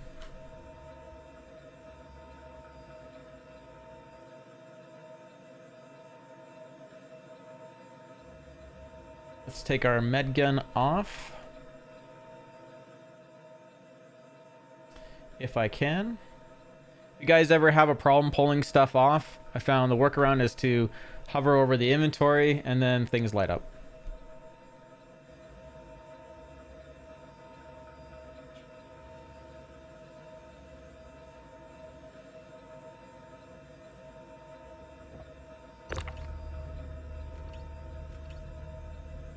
Why can't I pull that off?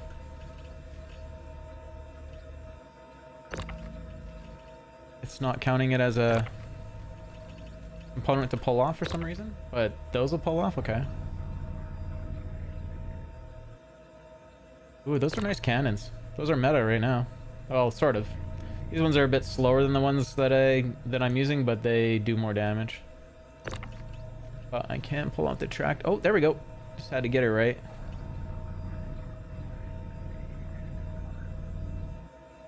Look at me. I'll even salvage all this stuff for you. So if you want to recover the value of these, you can put them into your cargo bay of your ship, and then any place that basically buys those things, they will buy them from you, or you can use them on something else. The problem is trying to get them into your local inventory if you're trying to put them on something else.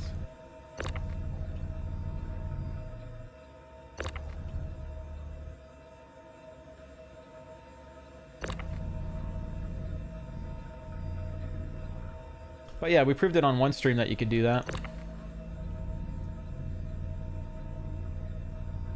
I mean, some of them are worth like $5,000 or $6,000 even used or something like that. I can't remember which gun I'm thinking of that had that value, but I feel like that was the value.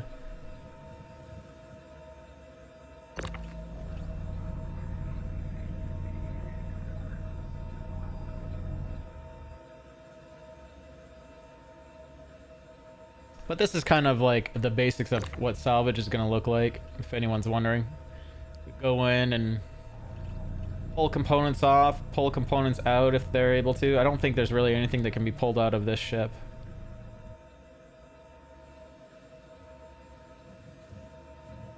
Component-wise, just weapons.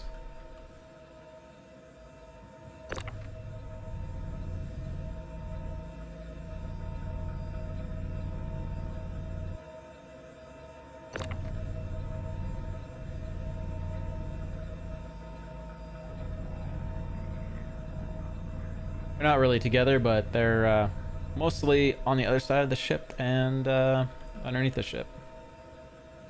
But I'm pretty sure none of the components on this ship are accessible. I think the only way to make them accessible, possibly, probably not on this ship, but definitely the newer ships, is blow it up. Components typically fall out. Did you figure it out? There, I lost my pants. Because I've done everything I can do to this ship. I can also just give you the location of the next ship we do.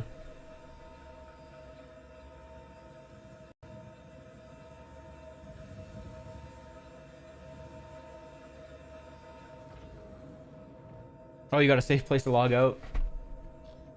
Okay. Okay.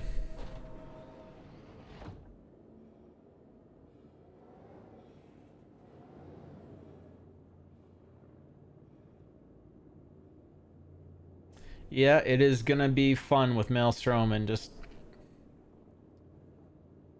seeing what they've done for cutting these up.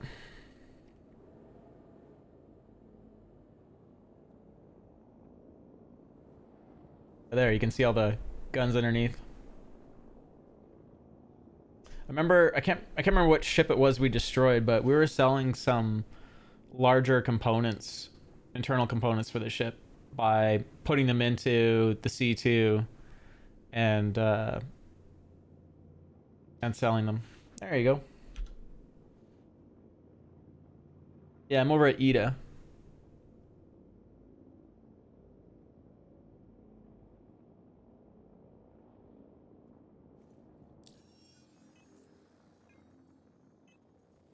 Send you a friends or a invite.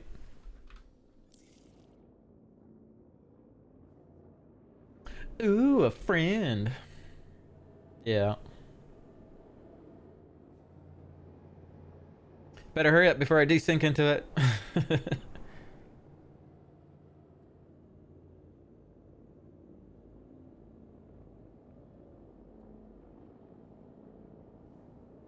But I think it has most of its skin, so if you're gonna mine it for its RMC, it'd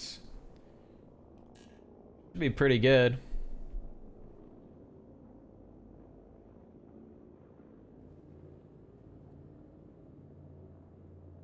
I can't remember the last time I salvaged a caterpillar.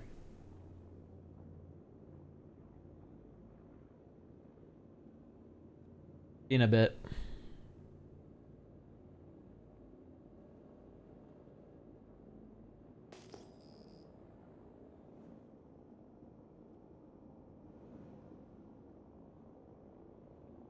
You'll bring the big ship reclaimer.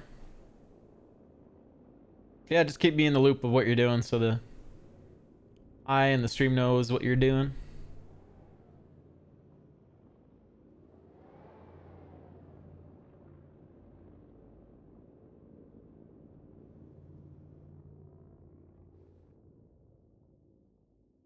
Yeah, I see that. Giga meters. That would actually be really cool, like a really like minor salvaging model or module, maybe something that's like as good as a vulture, and you can only maybe have one of them. Even cooler it might be, you know, if they had the modules like maybe limited by power, that would be interested. Like if you have to keep power within a certain range, or that could be bypassed through really good components, maybe more industrial components. But it'd be really cool if each one of those could have a minor salvaging module. Like you get like one, like you know how the vulture has the two arms, so each module maybe would have just one arm, or maybe one arm out each side, so you could actually have four arms out each side if you lined it up with all salvaging modules. But they could do caveats like if you do that, then you have no storage, so you got to have some storage. A couple mining modules, a couple storage modules, might be pretty dope. Yeah, it'd be nice to have modular ships really be modular and really be multi-role, but not amazing at whatever that role is. But just be modular, be friendly for group play. The only thing that's kind of sad, I feel like, about the Caterpillar is, one, they haven't done the modules, and two is the Ironclad is such an attractive upgrade. There's going to be a lot of people that are like, the Cat's cool, but I bet you the Ironclad is going to be just as cool, and it's going to be more than double the size, and it's like, what is it, like $110 more? And for some people, that's not a stretch at all. Yeah, I know. I agree with Italian. Like most people, I think, that have Caterpillars, that are passionate about the Caterpillars, see that it's in a pretty good place, but that the Ironclad can do the same job and way better. But you got to have the crew for it. I'd say the cool thing about the Caterpillar is if you're just soloing it, you can probably get away with soloing this ship. We don't know, though. I'm going to guess long term, you'll figure out that you need an engineer at the very least. I would say a Caterpillar is definitely a 3 to 4 person cruise ship. Maybe even 5 if you really are going into a dangerous area. Like if you're going to go to Pyro in a Caterpillar, I'd say you're kind of nuts. But you better have turret gunners sitting in the turrets or on standby. I think you're going to want someone in the co-pilot once they have engineering tasks for them. And then you're going to have 2 gunners, so 4 minimum. And then I think it has 3 beds to log out in, tops. We can go take a look. I can't remember now what it is.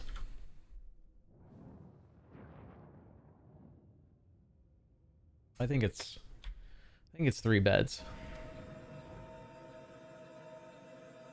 Ooh, look at me get all fancy like. Yeah, we were discussing Caterpillar 2 last stream a bit as well. Look at that. We got space water. I never noticed that.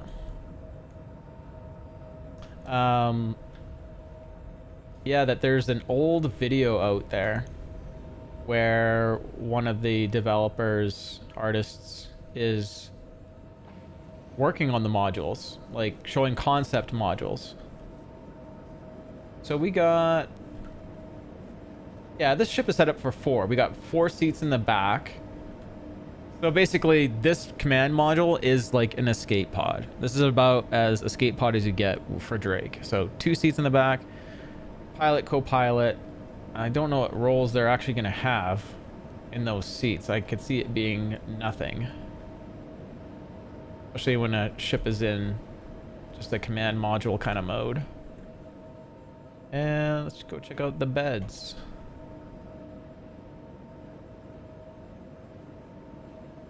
Oh, someone left. That's hilarious. I've never seen that. Someone left the oven on. That is literally the first time I've ever seen that animation. And I bet you it's a lot of yours first time seeing that animation. So bed-wise, is it just shift sleeping? We got... Oh, do you know what? There's 2 beds here, and then there's 2 beds down in the galley. I forgot about those. The last thing you see before you're assassinated is the oven. Love it.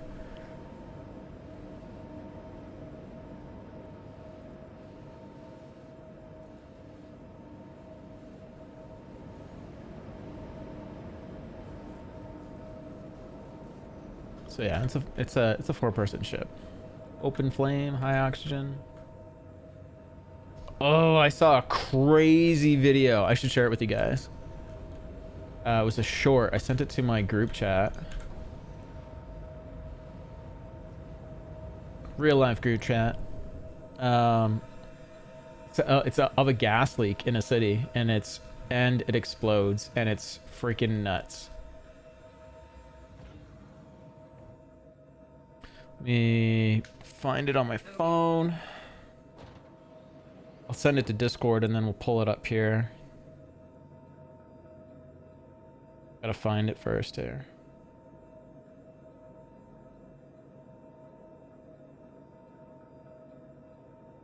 Man, that was a good one.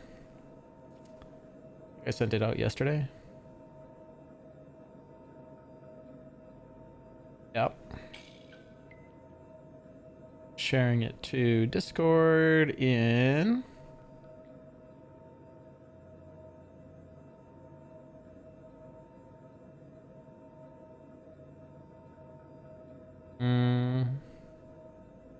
Shoot, are you in this channel? I'm seeing people's in channel. Oh no, it's a list of people to share to. Do you know what? I'll go share it to moms. Nope, I won't. I'll share it to videos and other stuff. Okay, now we'll pull it up on Discord. While we're waiting for... Oh, Kashel's in here though. Hey, Kashel.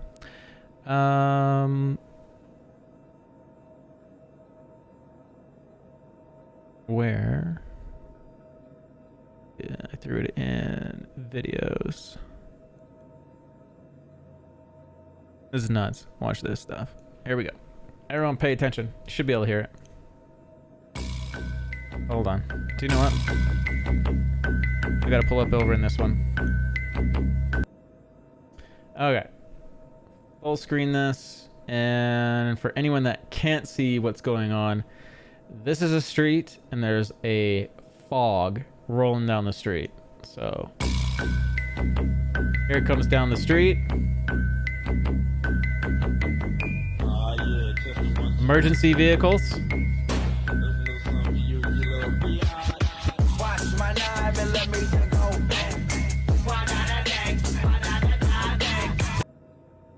How crazy is that? Yeah, you haven't had to buy tickets for several months now. It's all UEC, and it's just UEC. And on the giveaway tomorrow, you'll buy tickets an hour before we actually draw. There's no pre-buying tickets. But how scary is this? So if you guys ever smell a gas leak and it hasn't killed you yet and it's wafting in like a fog, leave the area as quickly as possible. Do you know what I also thought was scary about this is if these are emergency vehicles, I don't see like emergency lights other than they're flashing their hazards, but those gases would have gone into those vehicles. Like you wouldn't be safe outside or inside the vehicle. It's gonna go everywhere. And you'd be lucky if it just flashes and then disappears in your vehicle. Like more likely it's gonna suck out all the oxygen. You're gonna have to get it out of your vehicle right away to get any oxygen, and you're probably gonna be mildly burned at the worst, or sorry, at the least. Fucking crazy. Yeah. Like my friend said, don't know how you find some of these videos or how they find you. Oh yeah. Oh, do you know there? I got another one that's literally Warzone footage. No one gets hurt in it, but you know it's. I'll send you that one too here. Since we're waiting.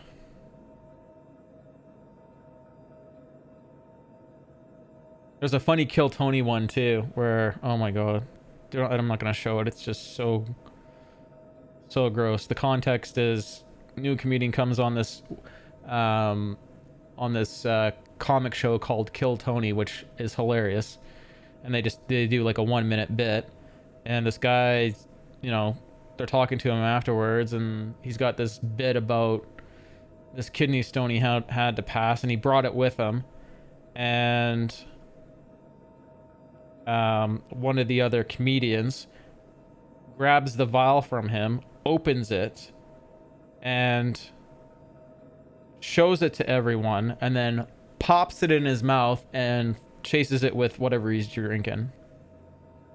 It's absolutely nuts, and everyone just loses their mind, and Buddy loses his prop. It's kind of funny. Where is this? I had it. I was gonna share it. Share to. Why is it not giving me the same options? Same method for sharing and different options. Okay.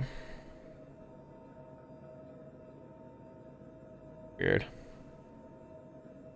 Discord manually, and can I? You know what? I'm gonna send it to Keshal because he's sitting in my channel, and then I'm gonna open it from that.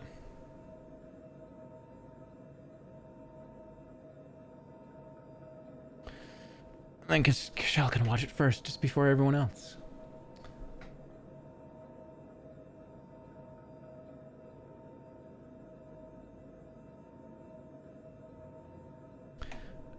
Message to Keshal. There we go.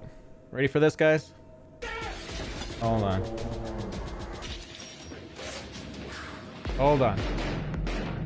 Guys, did you guys see it? Here it is again. He just literally saved 3 of their lives by kicking that grenade off the stairwell. Here it is again.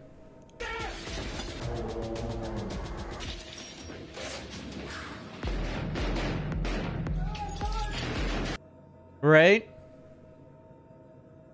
That could have been a whole different video if he didn't have that same reaction. That would have been at least 2 of them fragged.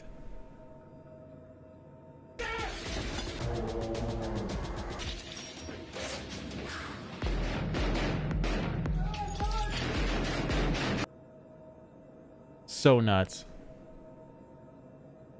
I didn't realize they could full screen it like that. Here's this one again. I'll hit play and then full screen it. There's the Gas Lake one full screen. He played soccer as a kid.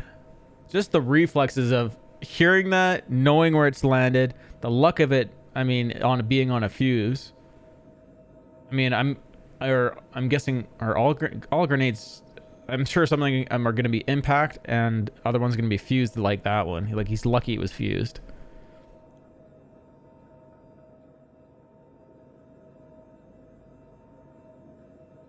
How we doing? I lost my pants. Are you on your way? 4.7. Oh, look at you. Let me get out of the way. Do you want me to help? Do you want the guns I loaded, or do you want me to just let you do your thing? It's probably too much hassle in a reclaimer to get all that stuff. But if you want it, I can help.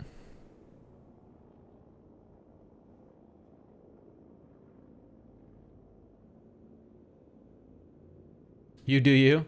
Oh, you're the one that's got to sell it.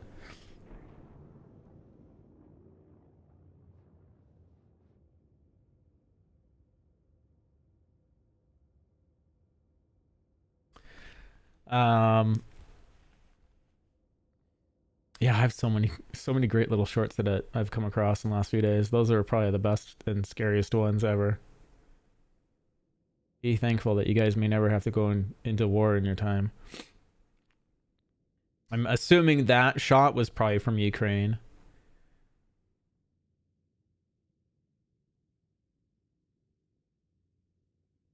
There's some terrible footage coming out of there. Like there's been little leaks and stuff and they're censoring it out, but you know what's happened. Like there was that one where recently it was kind of heartbreaking. You see a soldier, he doesn't want to be there.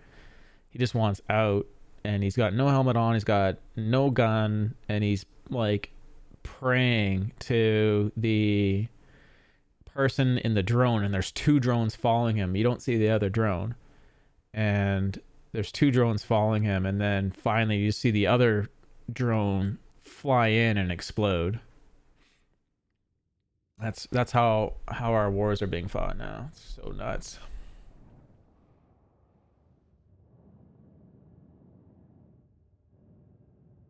Rocking the Dolovine paint, very nice.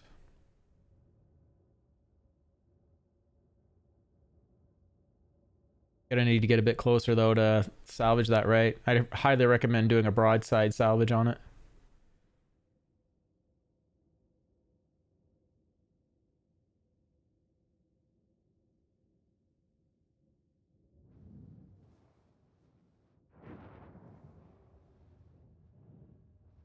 Broadside salvage and get snug right up against it. Like on the opposite side, yeah, like say I'm coming in on one side, yeah, just get on the opposite side to it and come like right up to it, and then on your hit F4 on your side, and then take the camera sideways, hold F4, down arrow, and just yeah, get it within a range that's that the claw's not gonna hit it. Yeah, I'd still come closer. Yeah. And then, yeah, something like that.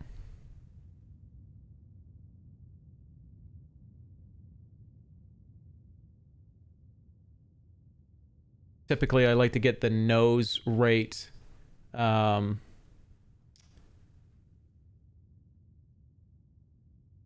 come aboard? Yeah, you don't need to come aboard. If you're talking about the cat, my ship, you can't come aboard. It's single ship. But yeah, I think you're set up.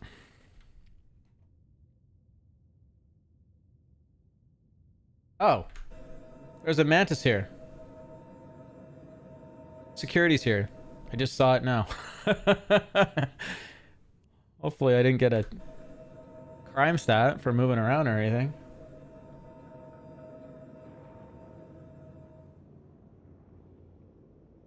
Yeah, it looks like it's following me around.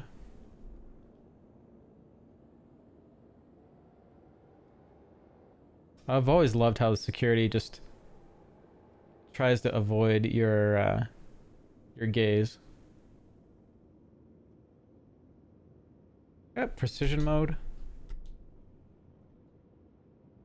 My precision mode. Oh, no, that's scam. Oh yeah, I couldn't get the precision mode shortcut assigned in game. There you go. You're just gonna bust it? You're not gonna skin it for us? You don't want to see how much RMC you can get out of it? He's like, damn it, I guess I'll skin it. I'm just messing with you, man. You do what you want. Do what you want. Look how far that comes out, though. That claw. It's nuts.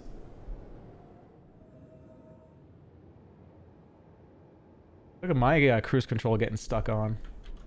Almost hit you. Unintentionally there.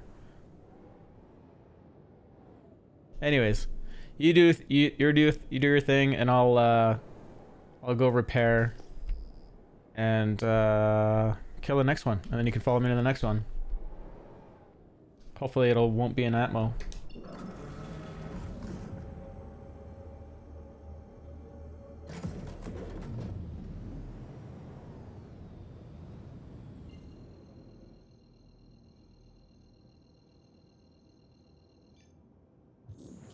You're welcome, man. I'll try to get them out of Atmo, or at least I'll let you know where they are if they're on planet. You know, honestly, you'd make more money from doing the salvage missions. Not too far off from time zones, yeah. Yeah, the missions where you can take like a C2 or an M2, throw some cannons on it now. Old meta was 80 series weapons, and kill those ships and then move the cargo over to your ships, and you can make so much money. Especially if you found the Weevil legs.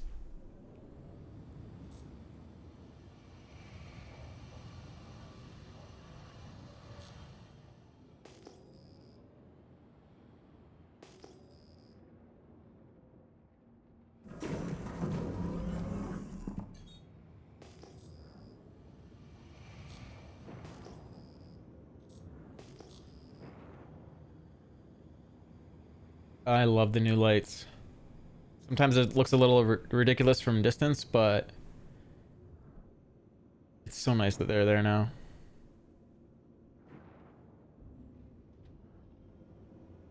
Hopefully this landing pad works.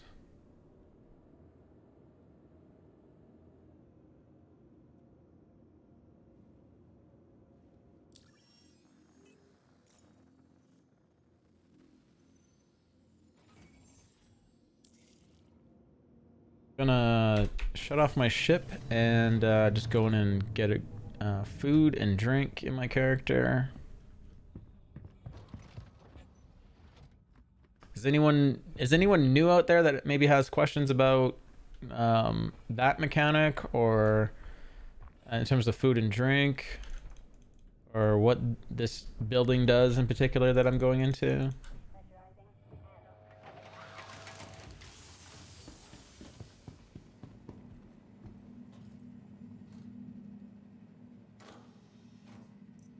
There we go. I got food.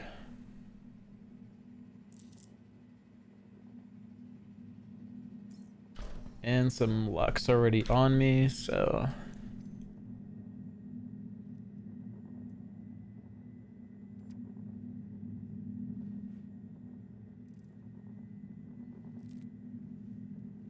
You're 60-40 salvage and bounty hunting? Peaceful game most of the time? Yeah, I mean... There's definitely that super attractive way of like just being able to sit down, chill, like have a coffee, eat breakfast, get some chores done while you're in the background doing something, like quantuming somewhere to go do a thing, and then you could sit down and do a little bit, quantum somewhere else, and then you know, do your next task.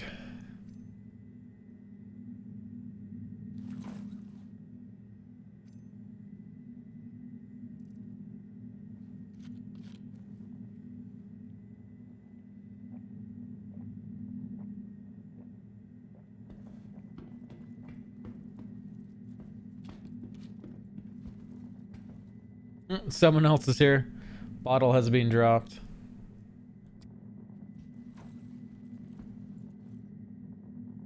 Does it have cooties on it? Oh, there's stuff in it. Interesting. Uh-oh, I got space cooties now. 90% remaining, so they didn't use it.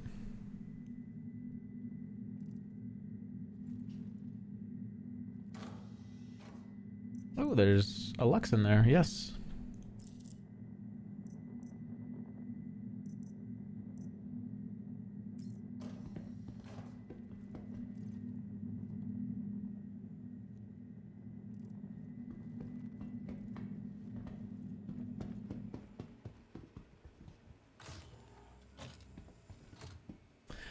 They talked about the Van Duel ship new look. Feels like 2 years ago now. Nothing since, though.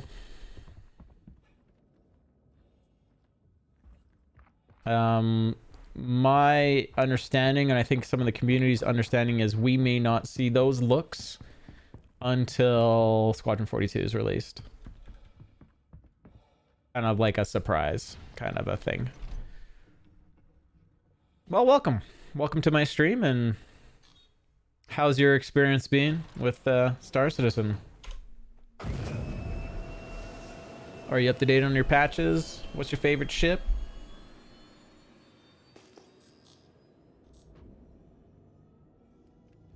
Let's find a new mission and get, I lost my pants, some other ships to kill. I'd say you could fly down to the planet and look for that Starfarer, and what was the other ship? Connie, but I don't think it's probably worth it because it may not even be there anymore. Offers, bounty hunting, Idris. If I had more time and DPS to take the Idris down, I could kill that for you. Got an MRT. Looking for, oh, an ERT. What will it be if I do an ERT? Sub-capital class, so it might be a hammerhead. I'll probably get annihilated with the lag. So tempting to take, though. But I don't see a 17k VHRT. Why is this? Could do an MRT, I guess.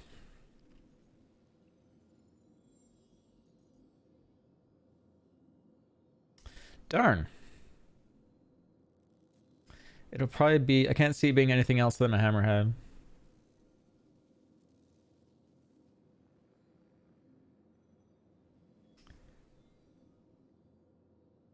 I just finished downloading the update, and your favorite ship is the Gladius. F2P grinded for it, but then they did the wipes I don't have anymore. Oh.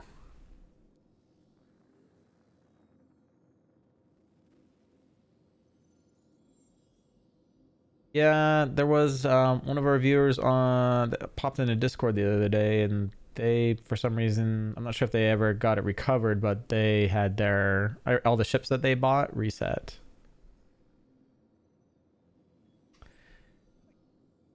You know what? Oh, there it is. There's a 17k. We'll go do that.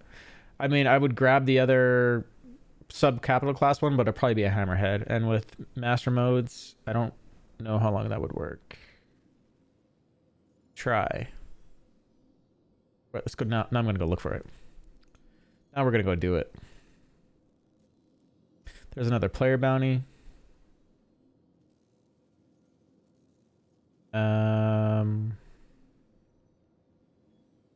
25k ERT. Okay, I'm gonna do this, and then if it's too much, we'll just go to the VRT. Tracking it, maps.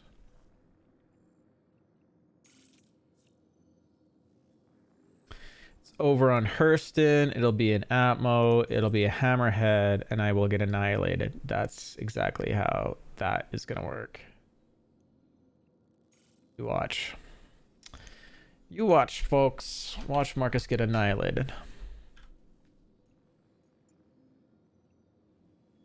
Won't jump to Hurston because it's obstructed by Ida. Can we see an OM? We need to switch to quantum mode. My graphic settings, I'm on a super ultra wide monitor, but I have it set to 1080 so that I can stream it out to you guys properly. So it's kind of a wasted monitor. It's kind of frustrating. So just 1080p.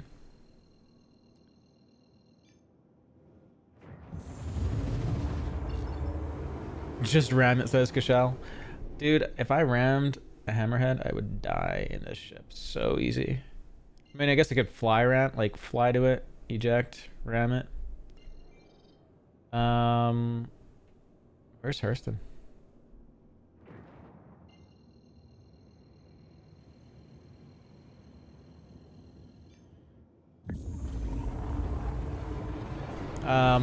Ways you can help optimize your graphic settings. If you join my Discord, high up in the videos section, there's a video that helps you optimize NVIDIA settings. And I don't know if it's really relevant anymore for this patch, but it increased back in the day. It threw an extra 30 frames for me, I would say generously.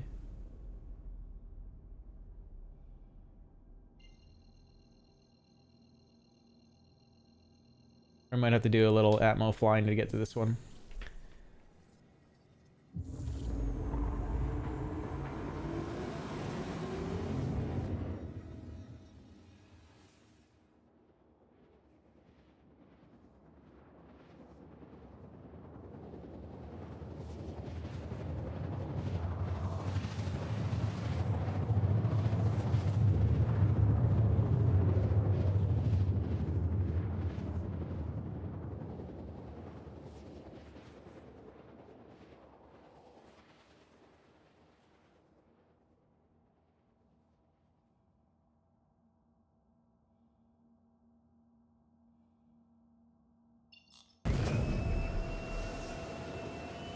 Oh, that's a long flight. Damn it. And we cheat it a bit.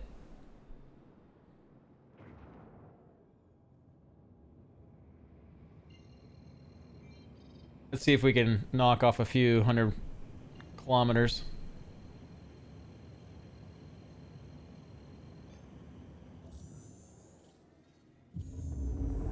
You guys are wondering what I'm doing if you're new to the game.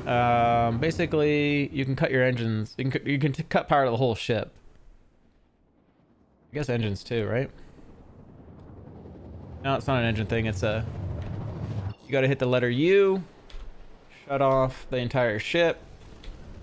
You'll often get the quantum sound bugging out like it is right now. And we just knocked off like 300 kilometers.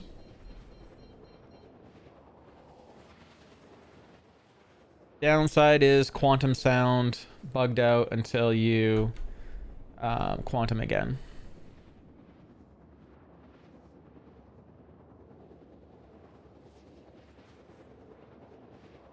My favorite thing to do in this game, I would say right now, is bounty hunt. When I first started streaming this game in like 2019, I bought a mole, not knowing what I was getting into. I went straight from a prospector, didn't even try a prospector, went straight to the mole, and I just started mining. And I had lots of fun. It was a nice, simple gameplay loop that made a bunch of money. I probably had 50 or 60 people consistently on when I was live, and we were filling up the mole because the game loop was so fun, and I was just teaching people how to mine. And yeah, and then I just split the profits. So I'd like to see mining come back. I mean, in the last couple streams we've discussed some ways that I think visually and psychology wise they could make mining more engaging. So I need to write a post about that to CIG, because I think once they read it they might go, yeah, what are we doing? Basically, to summarize it, it's basically that they've made mining a game of watching the power meter and the fracturing portion of it. So the focus is on the UI instead of the rock, and that's a problem. You basically aren't engaging people directly in the task. You're engaging them in the UI, and the UI can only be so exciting. Whereas if you do something interesting with the rock, that's a win, I think.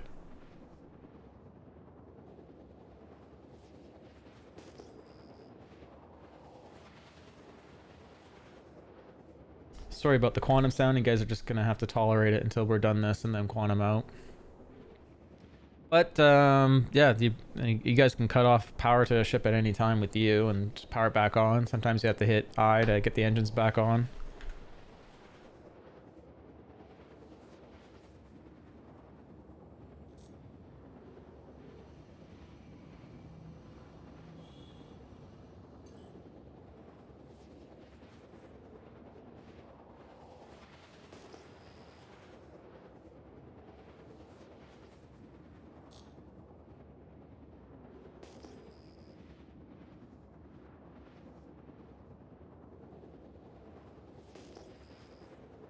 I feel like we need a hat, a blue hat that says "Make mining great again." What do you think, Kishel? Is it too much? Oh.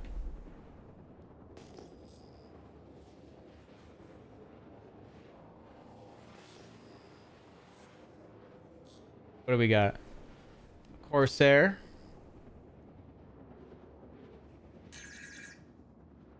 An A2 Starlifter. So basically a hammerhead. And a caterpillar.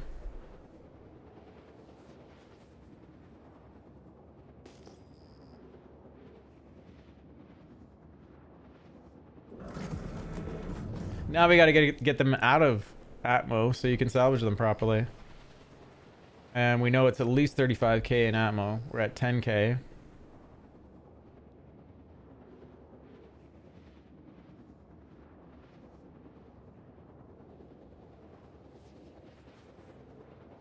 Wow, he is coming at me.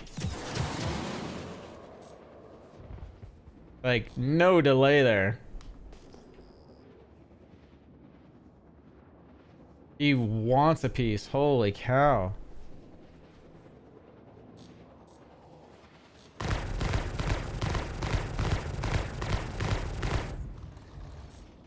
Like, there's no joke. Like, the AI now, they're Terminators on low FPS servers.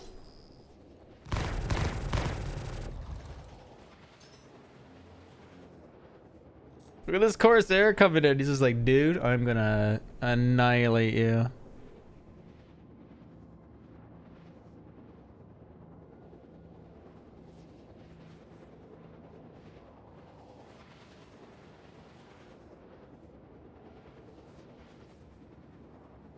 We got 4 targets. That's what's going on here.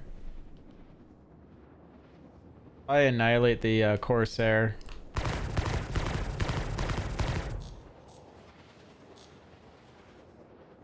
And we'll just keep trying to head out of Atmo here. I'll just keep going up.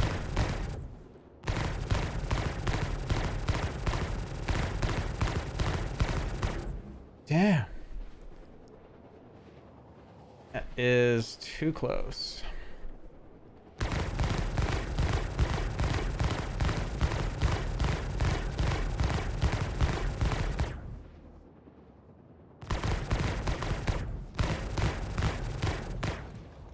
Why was it in nav mode?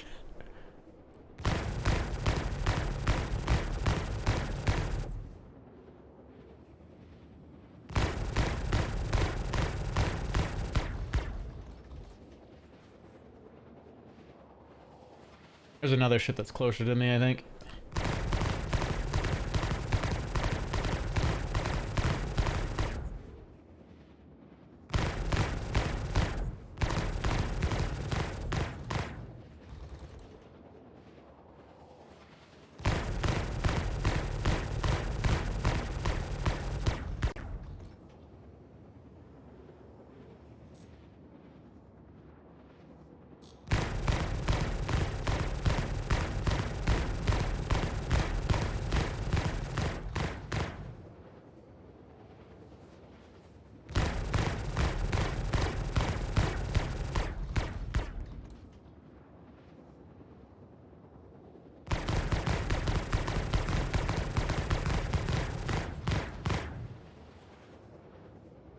Corsair is going to be dead on this volley.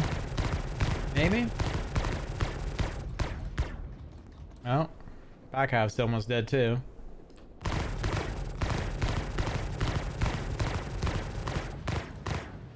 We're at 25k atmo. We got to get up probably, what, to 40 or something?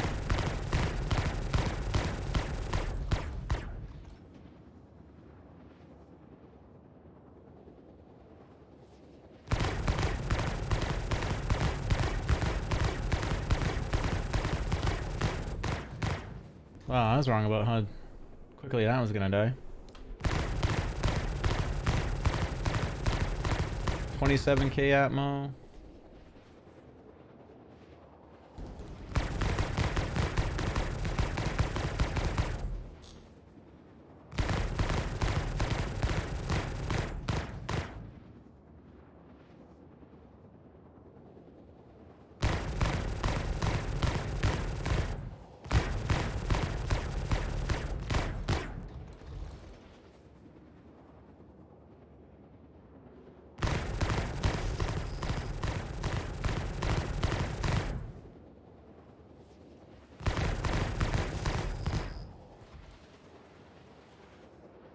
$32k atmo.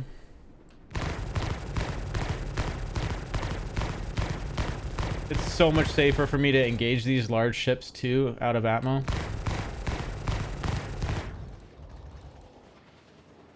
So yeah, if you guys are gonna do ERTs or VHRTs in small ships like this, not multi-crew ships, yeah, take them out of ammo.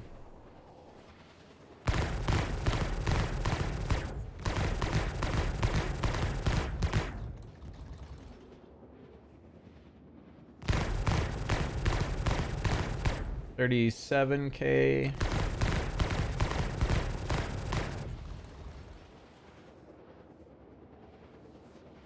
What was it, 45k in here or something?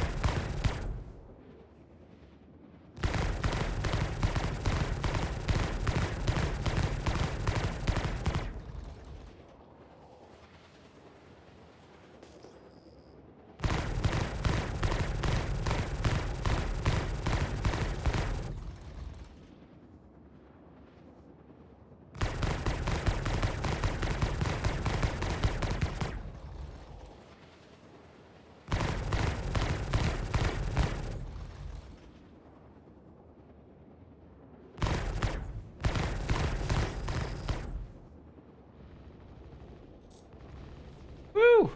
Hello, Connie. That's the fourth ship I didn't account for.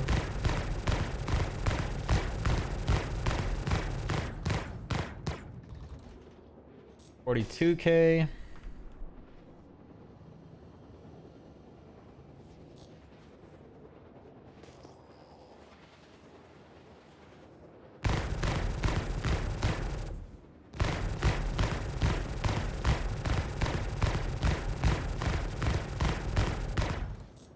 That is not good positioning.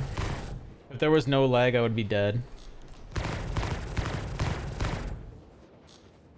I'd be terminated. Man, is this Corsair hardy?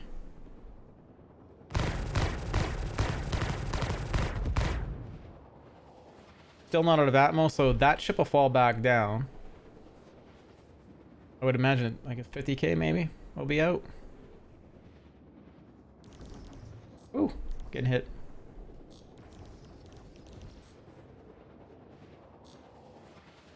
Still not out of atmo. We're at 52k coming up.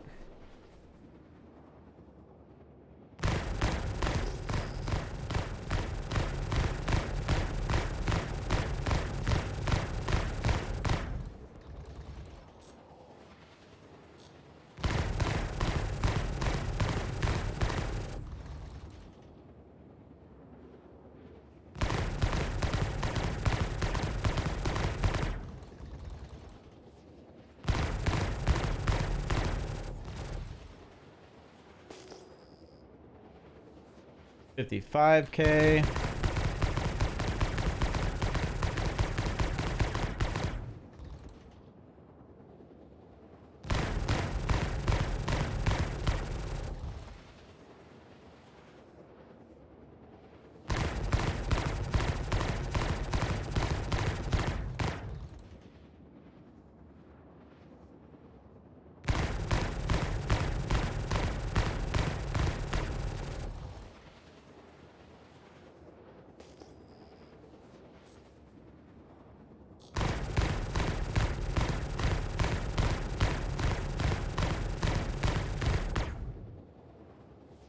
Almost at 60k.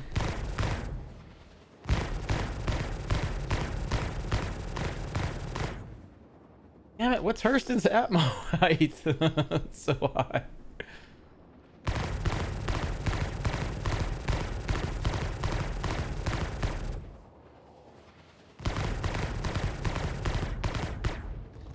I wonder if they ever make a ship that cannot quantum in atmo and you have to fly it out of atmo all the time.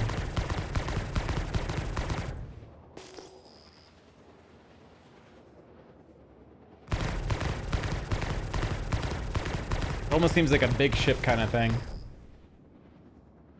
Some big ship should be affected by that.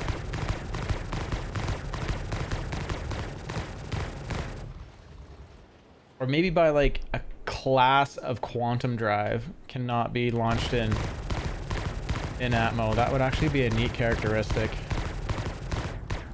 Like totally alter how you play the game. Okay, so we just got the Connie and we're still in atmo.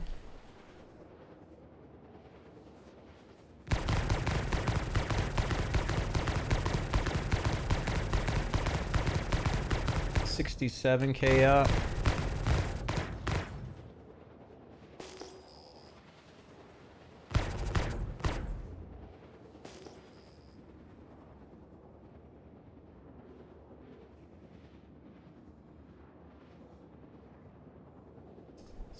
$68K up.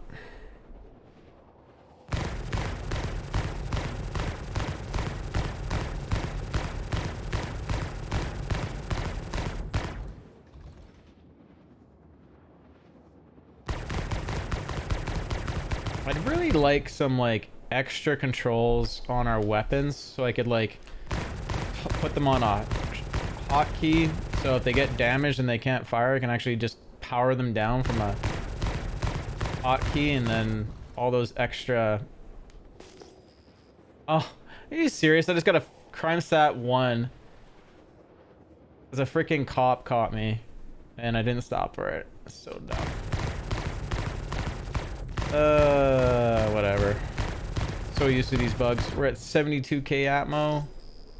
What is it? Is it 100k atmo? Watch it is.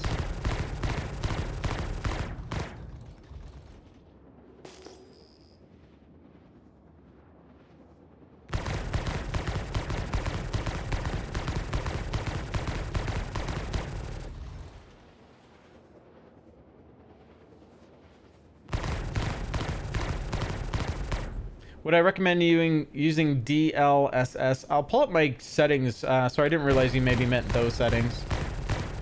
I think I am. I think there's like an auto mode in there for that or something. I can't remember what the auto mode was for.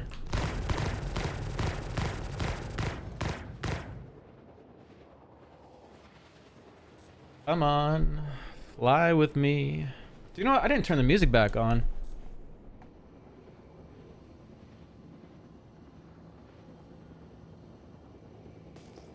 Not bad.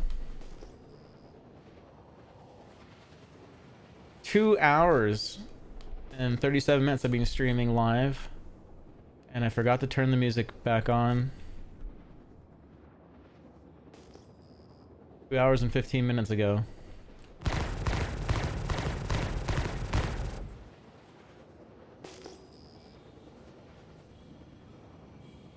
Good man.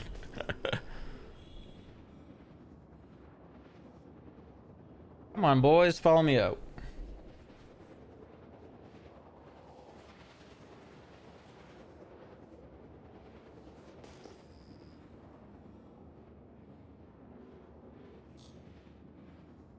$80K.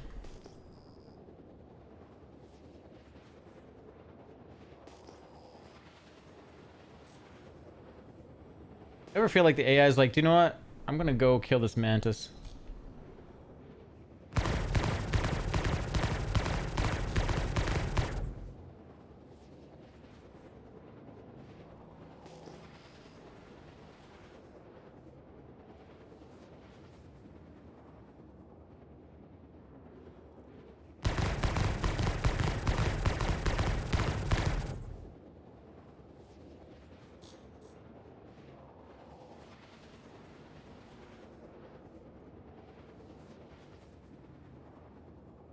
And they need to make that, I don't know what you call that, where it's pointing out something off screen that you're targeting.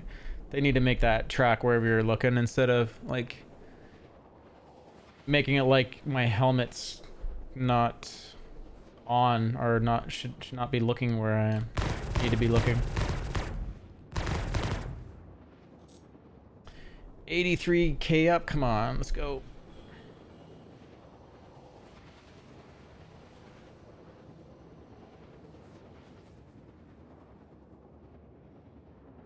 You're backed out all the way. You're not gonna. I lost my pants. You don't want these halls.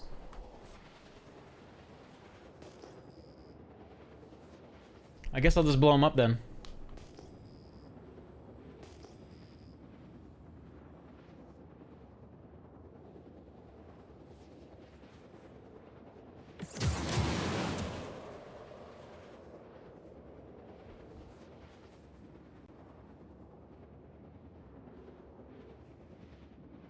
Back to work on the caterpillar, got ya.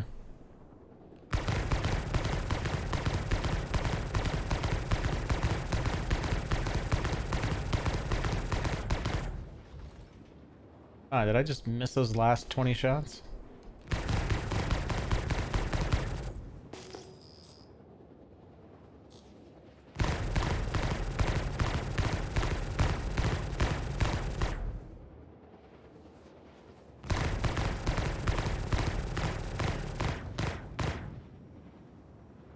And if I ever miss anyone's questions in a stream and you're expecting a reply, you can always repeat the question. I will never give anyone a hard time about that. Things can get distracting in Star Citizen.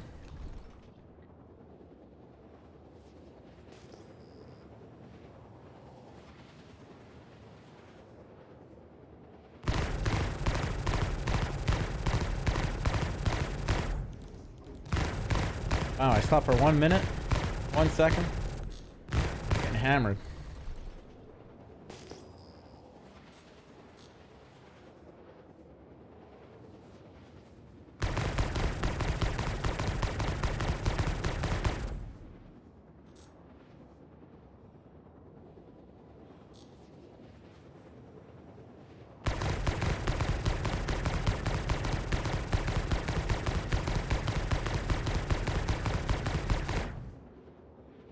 Feels like I can't get these guys above 85k. What is going up with that?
Back door's open.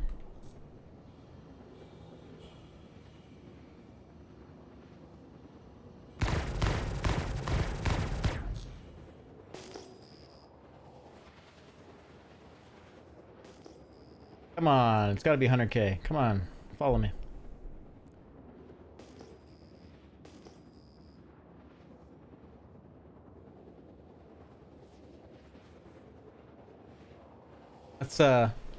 Let's focus on the cat. Or what is it? Cat? Yeah. Let's focus on the cat. You're going out of Atmo. Gonna have 2 ships here for you, Lost Wind Pants, if you want these. Got them both out. Almost.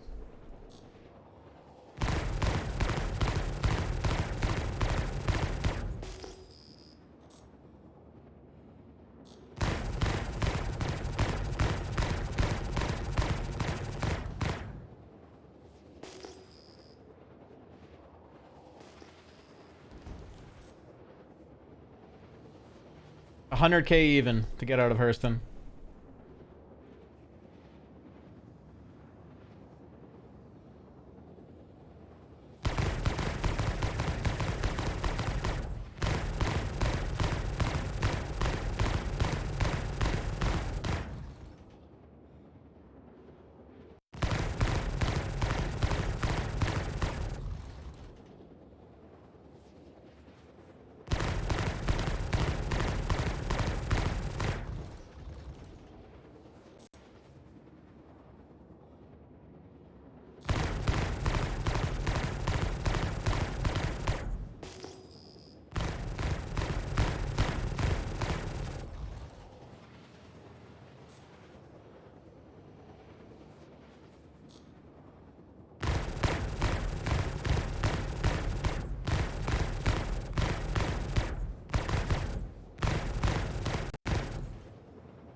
Thank you for the follow.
I don't know how I'm hitting.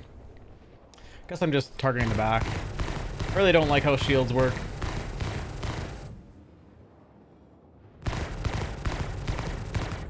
Woo! That was a nice explosion.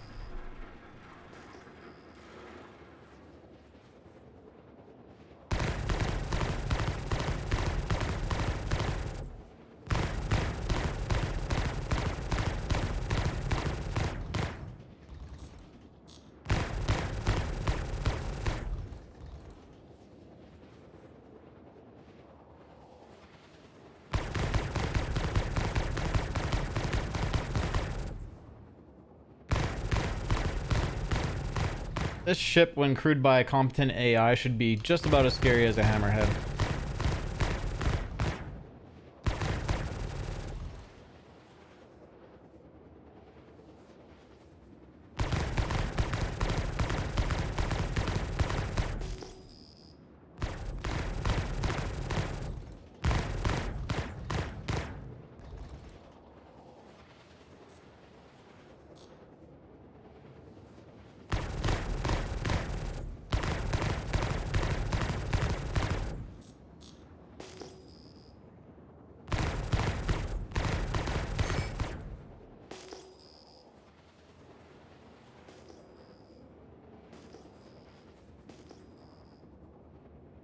Play live. Don't play a hotfix environment.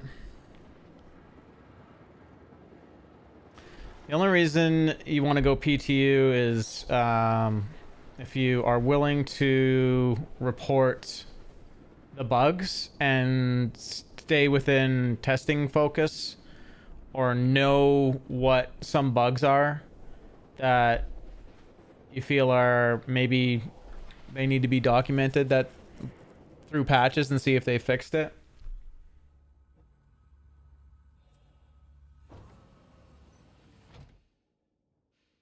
This one actually has some cargo. They look like they're green with that light. That'd be hilarious if they're Weevil legs. Those look like Weevil legs. You should. I lost my pants. If you're still in the verse, if these are, you should come get these, because this is a lot of money if they are.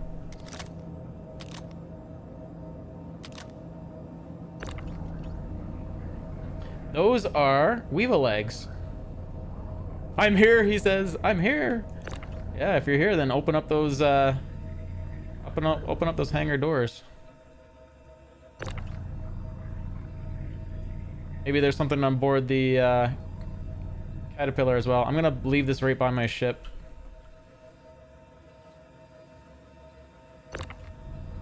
There's some smaller. Oh, I shouldn't say small. That's a big box too of Weevil legs, dude.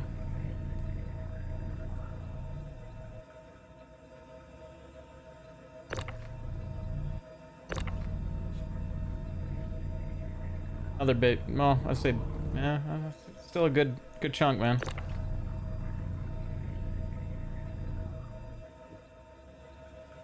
Oh, I never thought of that,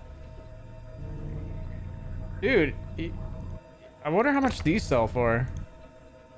Because you can buy those from Crusader, right, and some other places. The bombs.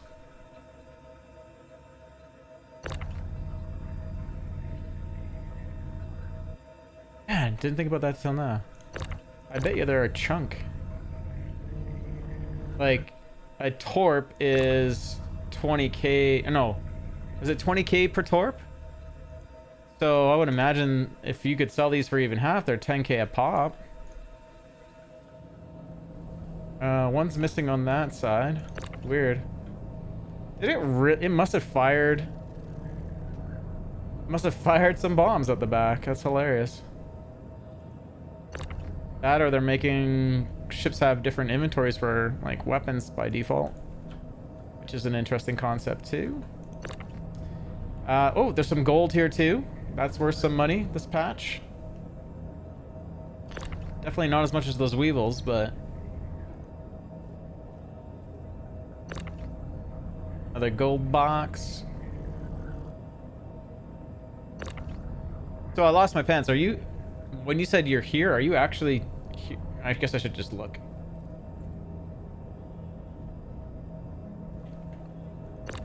On your way, maybe? Or just watching? Iron. Iron. Iron.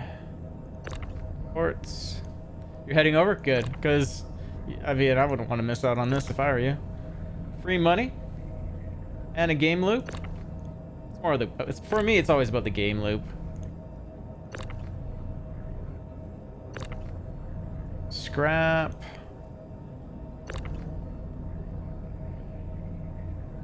Can't lift that one. I think it's bugged out. Titanium in the back. Another titanium. Another titanium. Tungsten. Tungsten. Tungsten. Copper. Iron. What that? What is that? Titanium. And a broken box of quartz. So all the good stuff is outside that ship.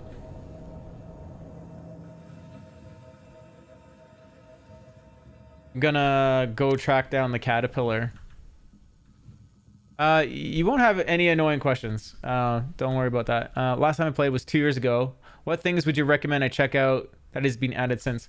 So, what I would say is mining has had a lot of upgrades, so it's totally different. Okay. Like, it's completely different. The concept is the same, but it's different. Salvage you can check out briefly with a vulture if you got a friend with it. You can't rent them or buy them in game, is my understanding still. I would honestly, when it comes to Star Citizen, because it's in development and they build a thing, and after it's built, they typically don't go back and work on it much. Mining is the exception. So stick to the new features like salvage would be a new one. My understanding from a leak is that we're gonna have cargo missions in the upcoming patch that's in Evocati. So like I would say just do you can get the vulture in game. Okay. Just where do you get it, Kishel, if you recall? Yeah, try to stick to the things that they've just developed. One, for testing, and two, because it's fresh and it's probably gonna be in one of its best working states right at that time, because they just worked on it. It's like prison. Prison sucks. If you get stuck in prison, it's most of the same bugs from 2 years ago, and yeah, it's just the same. Like, it's just, you're not gonna get any enhanced experience out of it, and it's gonna be degraded. That's basically the word.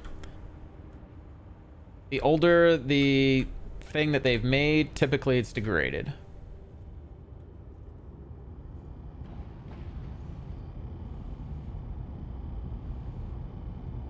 Oh, Prison Simulator? Oh, yeah. Well, because, I mean, the bad thing about prison in this game is when they launched it, it's not like they didn't give people enough warning. It was just that people could be, like, the criminality aspect of it was, like, tier 0, and they really... I don't know how to describe it. They just, if you were new to the game and you didn't understand what was going on, and all of a sudden you're in prison, and that it's really, really hard to escape, and oh yeah, that's what was broken about it. The way to get out of prison was to escape or mine your way out. But what would happen is you couldn't pick up the rocks to get out of prison. And so what did it force the player to do? Like, you're going to sit there and do the gameplay and then not get out? So what would people do? They just say, well, see you tomorrow when my time is expired, right?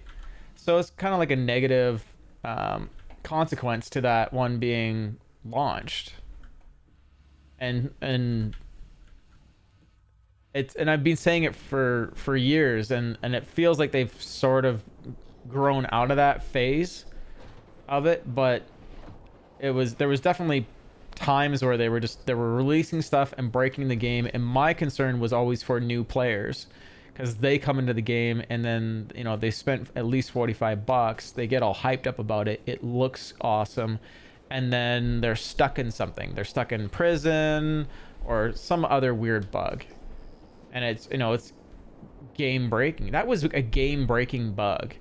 And the problem for I think most people at the time was they didn't fix it quick enough. Like, I don't know how many months it took for them to get rid of that. It was so bizarre.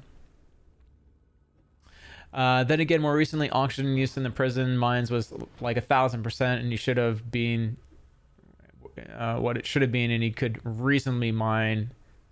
Yeah.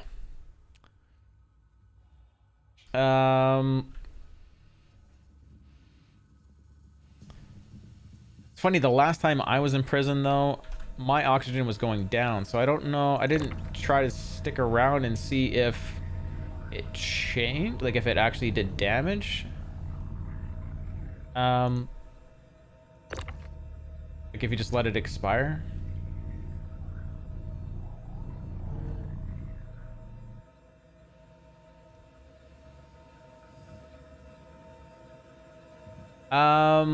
So Moms, one of the other streamers that hangs out on stream, and he's yeah, he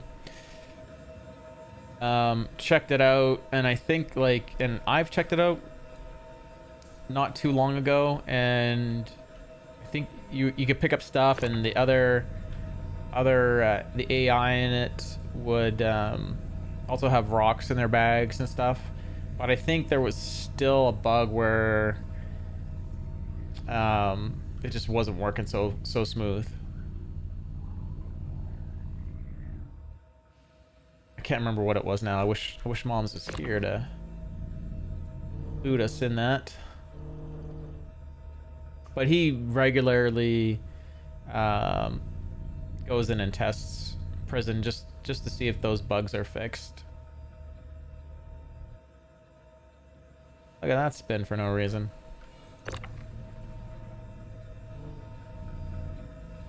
Yeah, I don't know if you want these. I lost my pants, but you're 400k away. Nice. But like I said, if you guys are doing any of this tier 0 salvaging and you're wondering why I'm wasting pulling off weapons, it is one more thing you can sell. You could literally put these in like a C2 or anything with a cargo grid, and then go to a store that sells, in this case, guns, and you can definitely sell them to them for, I think it was typically about half price. Looks like you can even, this one has gimbals on it, you can pull the gimbals off too if you really wanted. I'm surprised they don't just, instead of having gimbals be a separate item and having to track it, I'm surprised they don't get rid of them now, since they're supposed to be included.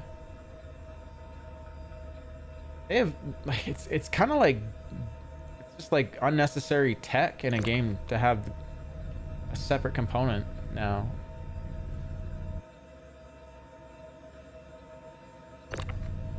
Oh, the size 5 and up, yeah.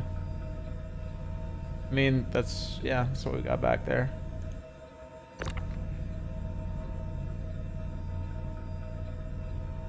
Attach. It doesn't know which way it wants me to detach it. There it goes. Lots of good guns on that ship.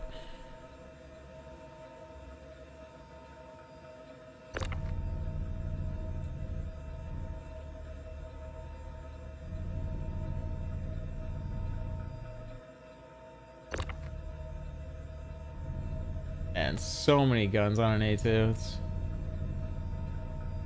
Still think the M2 has more, right? Can't remember. Go and try to eject the get the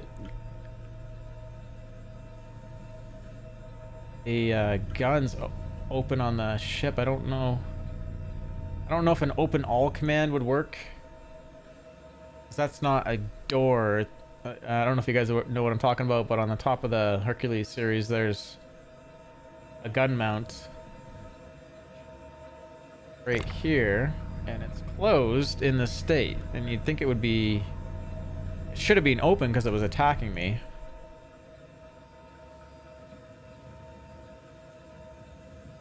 You should have been all like, show me your boobs.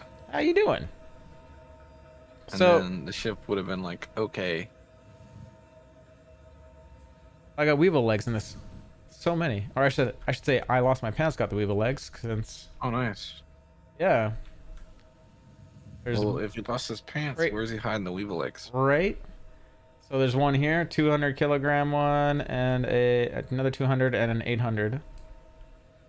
Nice. Yeah. And bombs? Ooh, free bombs? Yeah. Oh, another one showed up. I thought I pulled this out. Weird. Yeah, I was saying, I bet you these sell for like 10K or something. Maybe. I think the Torps are 20K to restock, aren't they? It'd be nice just to have them, like, towed around one in a Pisces. Tractor beam. Your MPUV tractor, and just tractor one of these around and just carry it around live and then just drop it.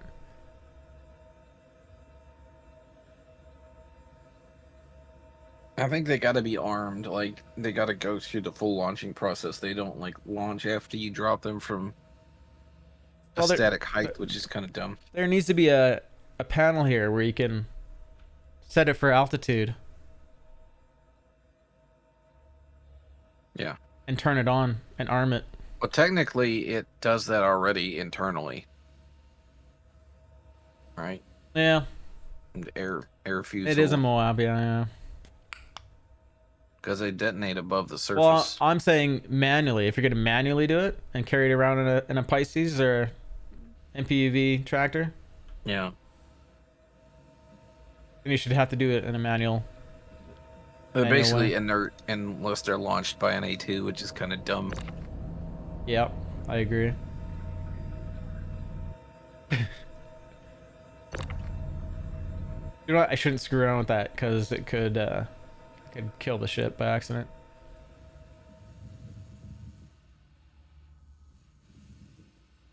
I'm gonna go strip. Are you running around in your garbage mobile? Yeah, it works. Until I go PvP. Okay.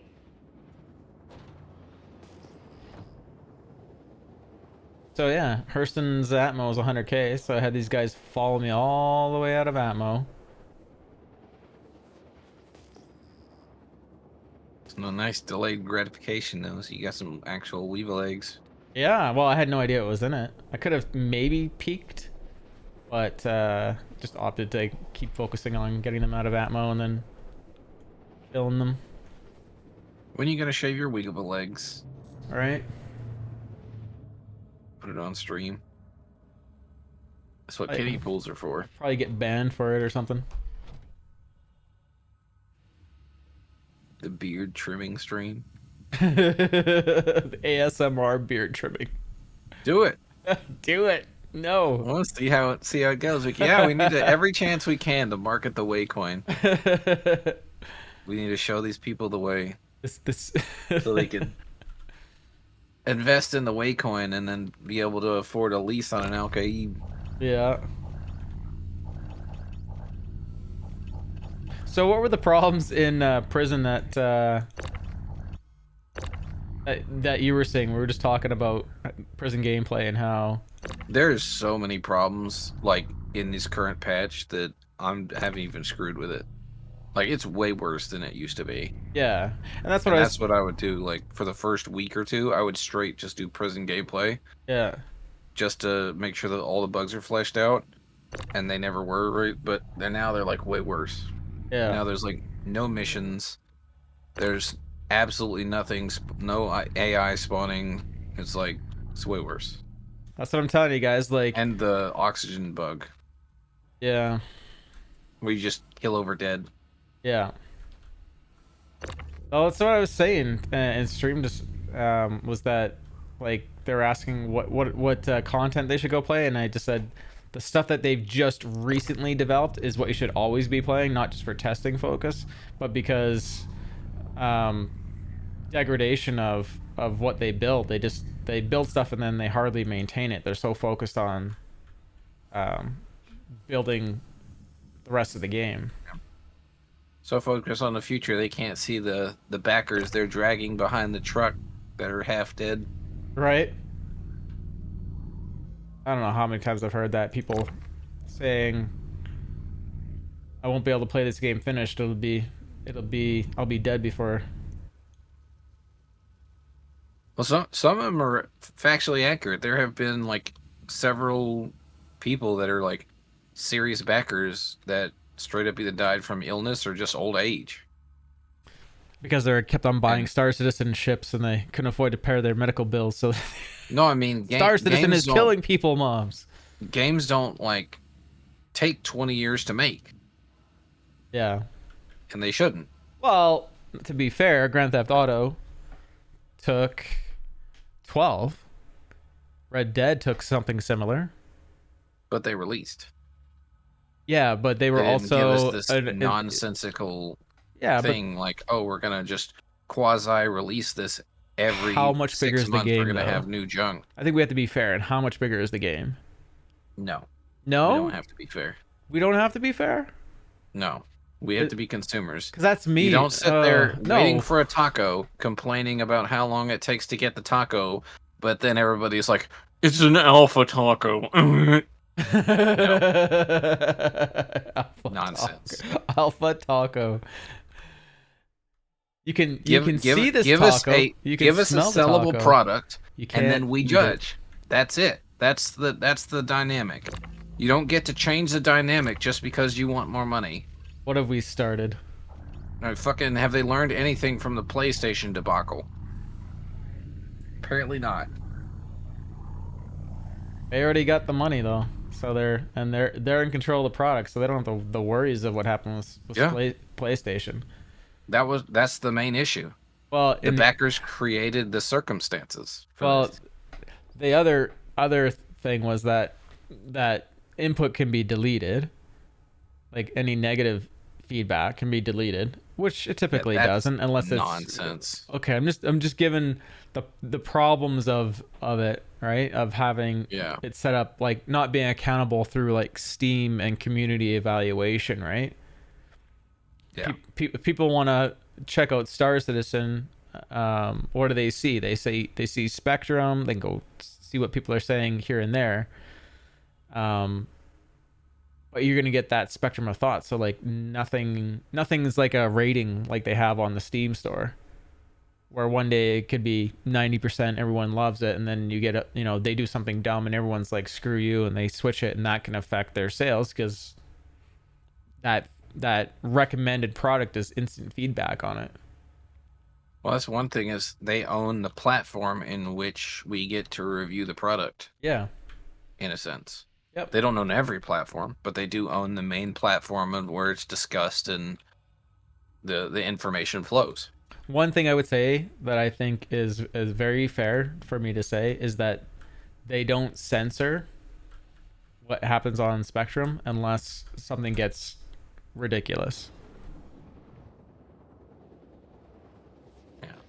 But Star Citizen backers never get ridiculous and out of control like children. That's crazy. Never happens. Never happened. Glad you pointed that out. I feel like I got a good handle on the base. Give them some graham crackers and some juice, and they'll shut the hell up. I'm gonna go over to the A2 there. I lost my pants, and if you want to open all and bring your cargo bay around to the back, I'll load those things for you, and then you can get to business. And I can load all of it, or whatever you want.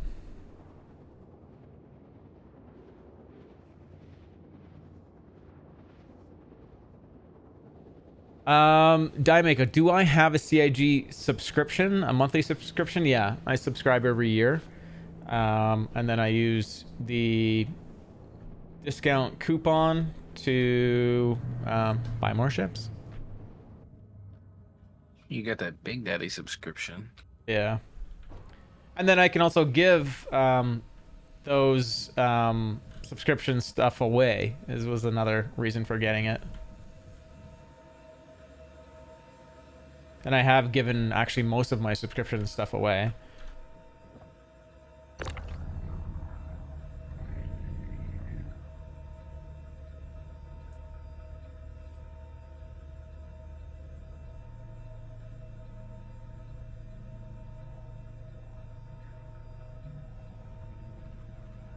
Yeah, I'd keep coming closer if you can.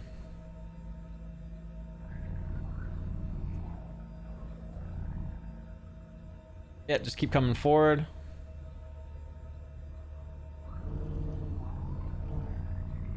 Yeah.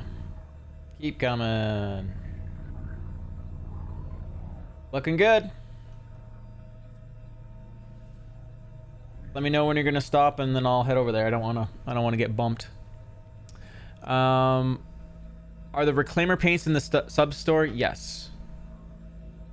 The Dolovine, the Aphorite, and what was the other one? You're stopped? Okay. Garbage. Garbage? It was Dolovine's green, Aphorite's the purple, the dark purple. And then there was red. Is it Aphorite? It was Aphorite. It was like a dull rose. A rose color. Rust red. Yeah. Well, the elevator's not coming down. I guess I need you to come bring the elevator over. I'll bring things over.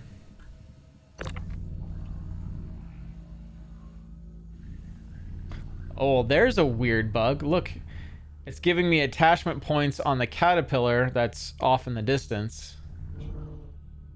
It seems like that should be a visual range kind of thing.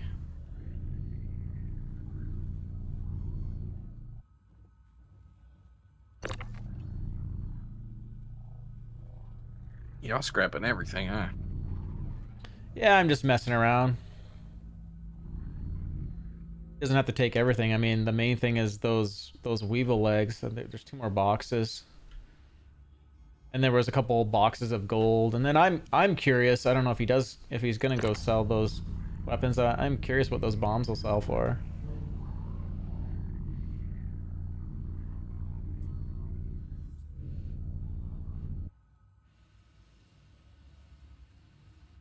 Where's the other box? I really don't give a damn about that until you can hoard it and keep them. Alright, and then place them on your own thing. Instead of having to do it on the fly, like right then. I want to be able to have a storage of guns that I can pick through. Yeah. And we're about to have that, right? Yep. It's about to be exciting! Yeah, we were talking about that at the beginning of the stream. It was like, I think the question was something like, what are you looking forward to in the next patch or something? Or in Shit working. That's what I'm looking forward to. Right. It's a god patch. It's gonna fix everything. Yeah. No, my comment was that it's gonna be funny to see which streamers actually sit there for a whole stream just prepping ships, because that's what's gonna happen is just people sitting there prepping, and then there's gonna be some that are just be like whatever, and they're just honestly, gonna go. That's what the patch is about, and that's where the most testing needs to be done, right? So yeah, that seems kind of dumb and boring, but it's what's necessary. It's the current thing. So well, I mean, it's ongoing. It's everything. How prepared are you, right? Yeah. It's such a huge moment for Star Citizen. Well, it'll spill into all these other gameplay loops that other people don't even realize. It's like hangar gameplay affects everyone. Oh yeah, everyone. The combat pilots, everyone's got to prep their stuff. A combat pilot. Yeah. Yeah, you got to be in there to change your guns out.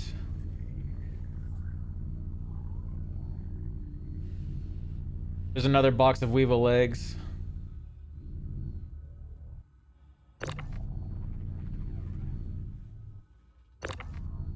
Now, is it weevil eggs or weevil legs? Weevil legs, I thought. Oh, it's eggs. Legs? Legs would be so much better. Yeah. Oh, there's snorting weevil caviar. Yeah. Well, I think maybe we just keep calling it legs. Weevil sperm. Yeah.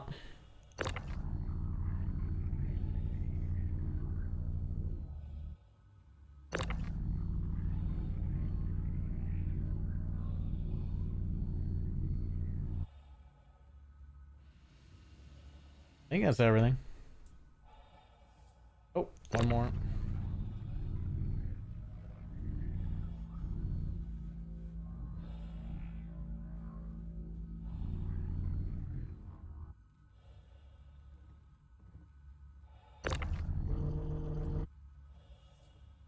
Did I just eat that? What is that? Oh, that's a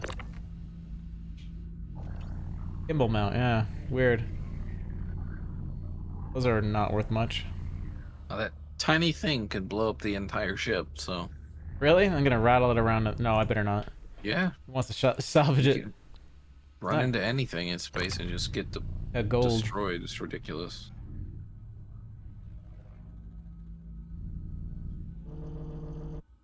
You ever watch that Sandra Bullock movie where she's an astronaut up at the International Space Station and they're working on something?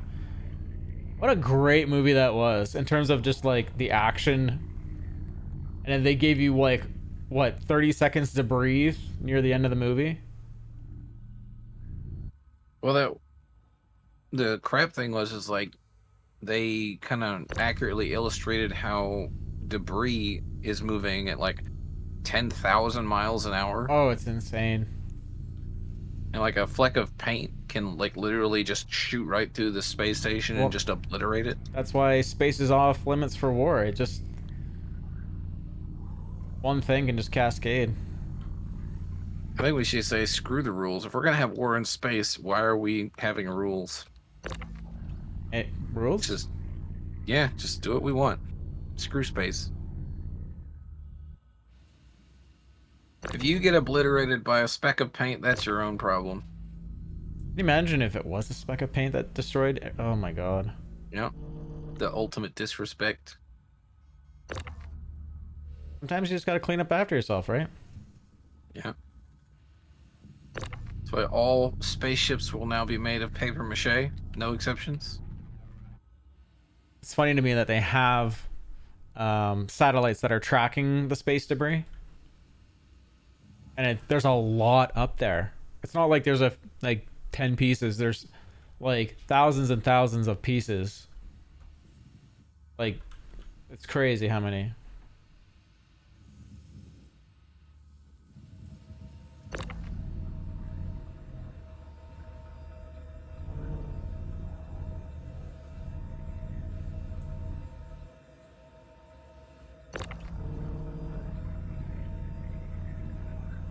I lost my pants. You have to, when you sell all this stuff, you have to just tell me at some point roughly how much you got from it. I don't want to cut. I just am curious.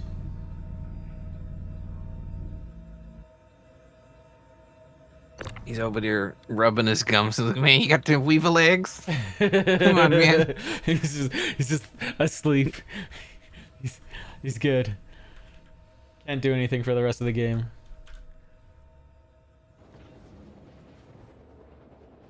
Yeah. Can't do nothing without my weevil eggs. Hey, Joe Rogan, you got any more of them? What was it he was asking him for? Oh, that was a Dave Chappelle skit. Oh man, it was such a good skit.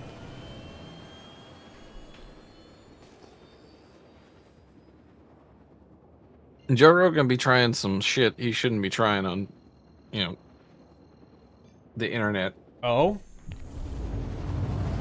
But it's like mushrooms and shit. Oh. Psychedelics. He's like, why don't you just do that in the comfort of your own private home and then tell us about it? Don't be over here trying to smoke and shit on stream. Like, come on, man. Yeah, that might be too much, right? I don't know. Shoot up heroin and do whatever you want. Just don't involve me. I don't care.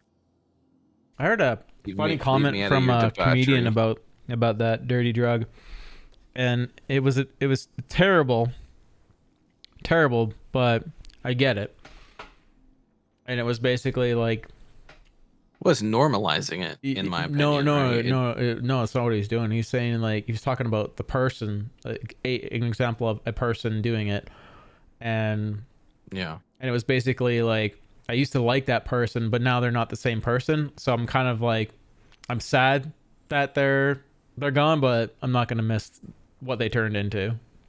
So I said it in a much nicer way.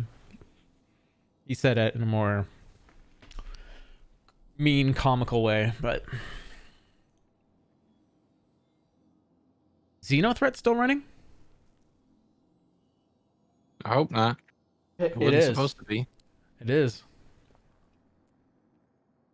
What was with the... I lied. I'm looking at my history. Oh. I'm dumb. Okay. Marcus is tired.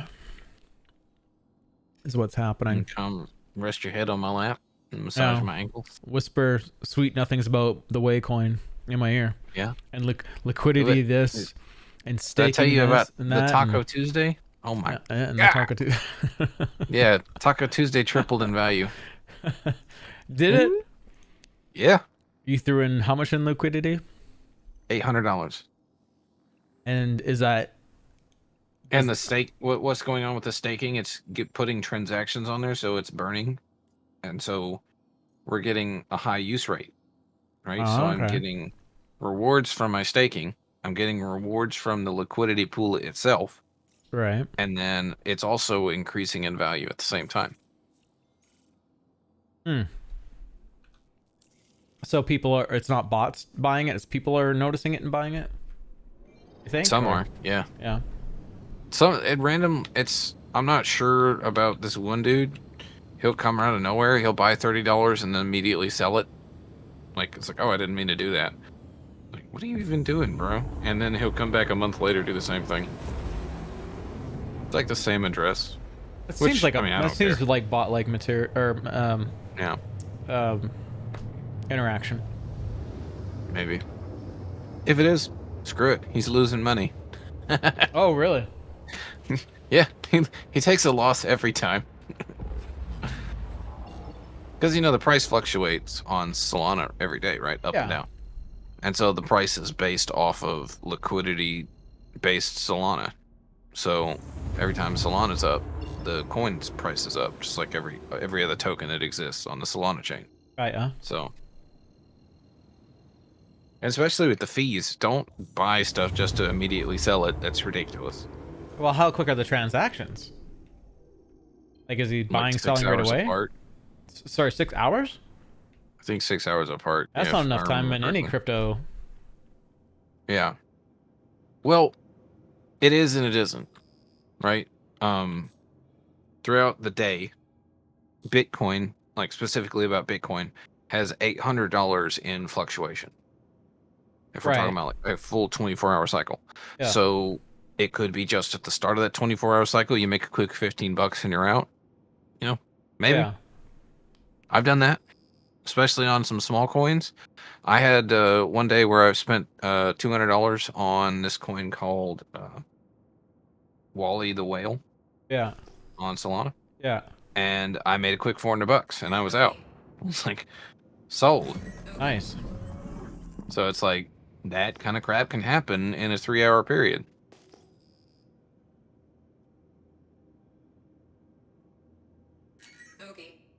I mean, I had that happen on jumping on coins that just hit their metrics to be on CoinMarketCap. And so they got a lot of traction. They got a surge of people buying all of a sudden. And it's a quick pump and dump. Even though the coins may have existed for like 3 or 4 years, nobody knows about it, right? Oh, yeah. So they get those metrics to show up on the proper metric trackers that, have clout and are trusted. And they get a little boon in percentage, so.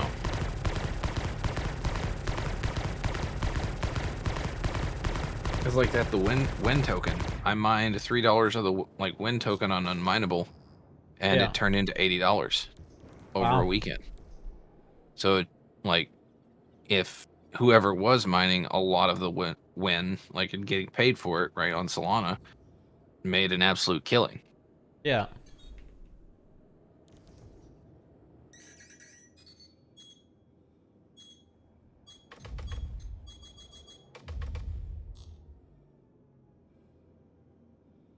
That's why I'm really hot to get this staking figured out. And as soon as the farm ends, we'll see how much money I get back as far as my staked Solana and Taco Tuesday, all the bells and whistles, and I'll make a full informed video for people about staking.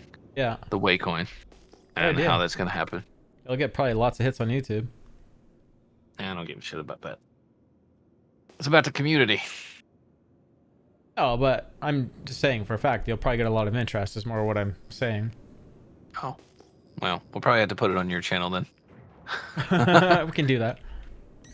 My channel gets the odd, like, thousand views a short, and then the next one gets 5 views, and I'm just like, eh, what?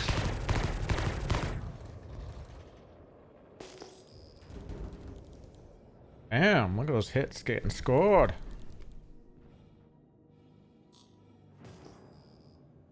Those delayed hits right through the shield. Yeah. Oh, they got ballistics too. Yeah. Oh, it's a cutty. That's why.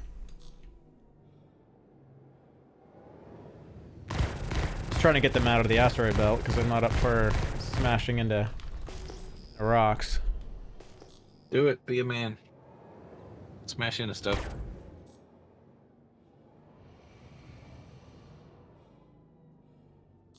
They need to fix freaking snubs so I can go back to doing snub combat. Yeah. Yep. We need a thrust to weight ratio fixed. Yeah, It feels like I'm flying a Connie. Yeah, I was actually kind of saying that earlier, is that they just need to make it, if you're in a light ship, like just based off your weight, just purely weight is what is your acceleration.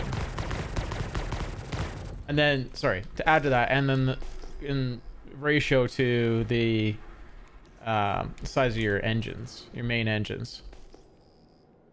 And that's your advantage to being in small ships, is the acceleration.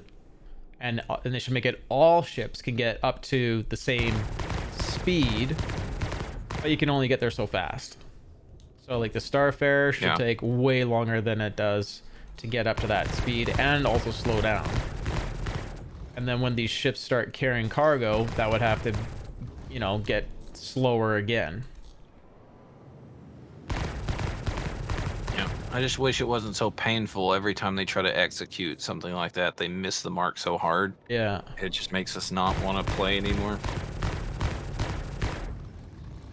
Well, I still need to write the post for mining. I was talking about that earlier again this stream, and I need to write one on what I think they could do to fix Master Modes, and I think that's part of one of the main things I think they could do. The other thing I think they could do is go back to where you could be in any mode at any time, but there's power restrictions, and that was already coming with an engineering, and so it's like they're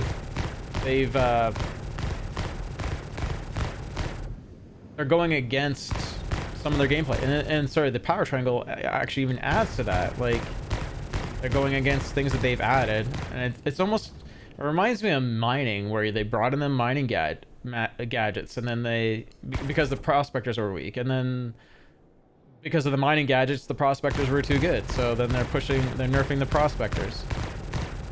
It's like, just, it seems like poor planning is what it comes off as.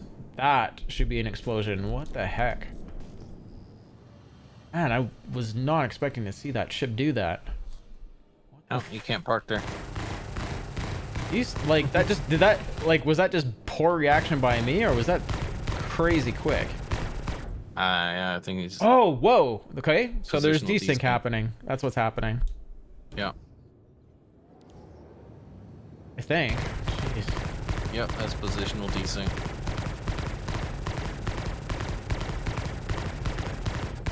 I lost my pants. This is gonna be another location.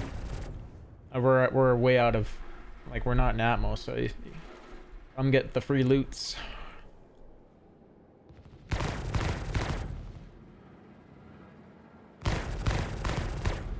And the maneuvering on the 400i, it looks like it's a fighter, the way it's flying. Yep. Check out its shields.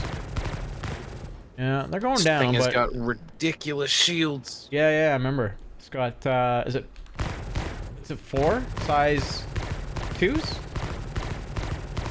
I don't know. Whatever it is, they're monstrous.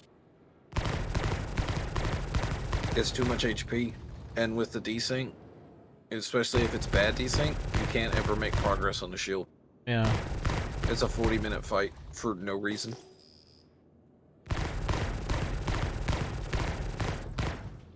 On a luxury ship, get out of here. Luxury exploration. You pay for the best. Yeah. Origin.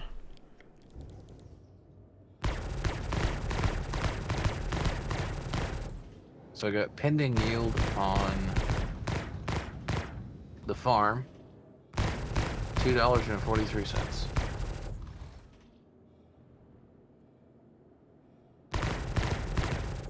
Nice.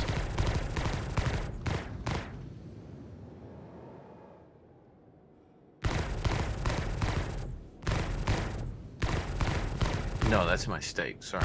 That's my stake. I go to the other wallet for the farm.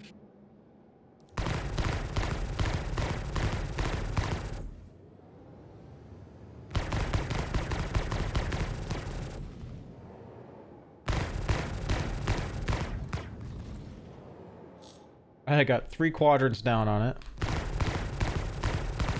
Yeah, I got 83 cents staked on the other one, on my other account.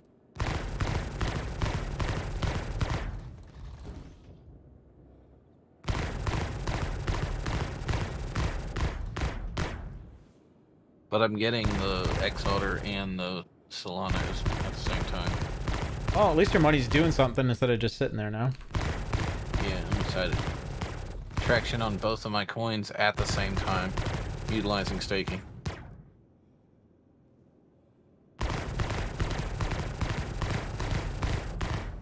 Well, when I become a rich bastard, I want you to come over and rub my feet.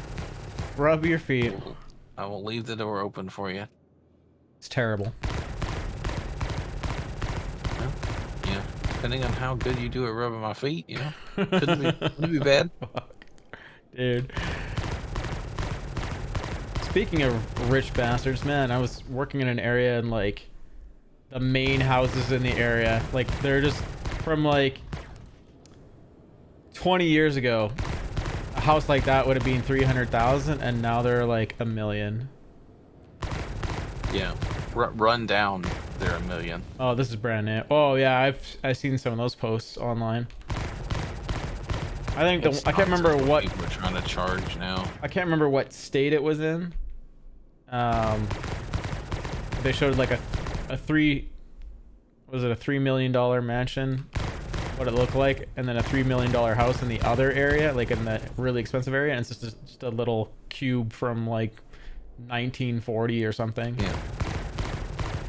Like this 70s, modern 70s style house. Yeah.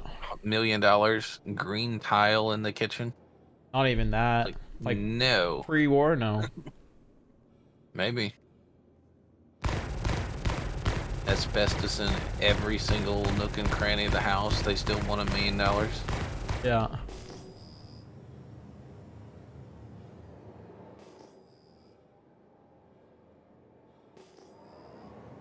Like even here in East Texas is bad.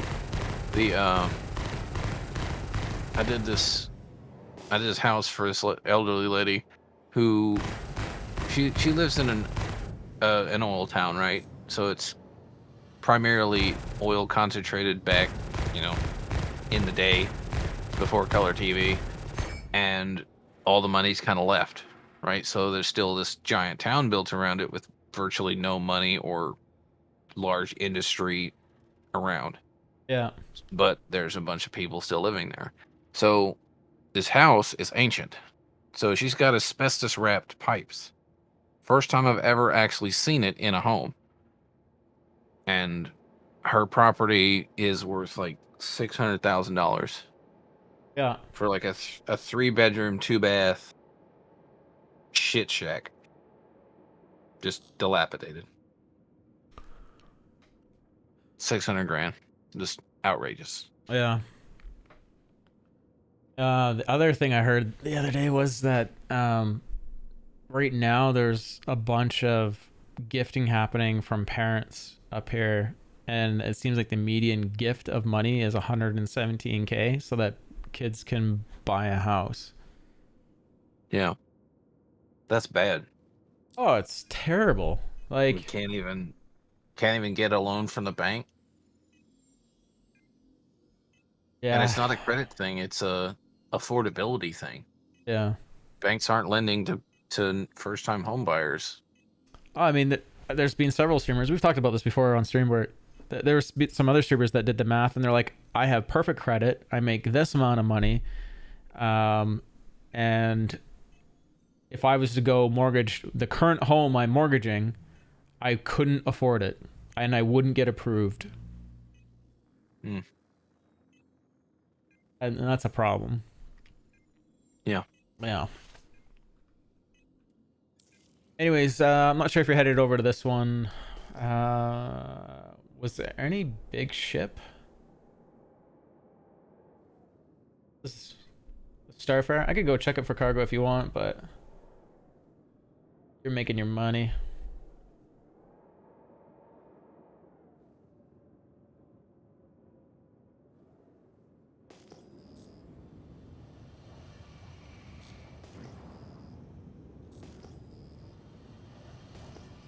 Well, I'm gonna go land this ship. Pay for my crime stat. Never pay the man.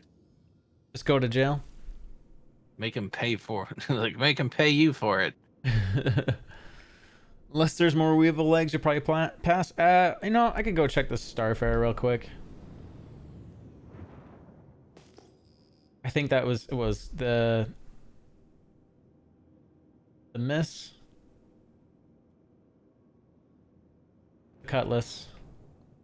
I can't remember what the first ship was.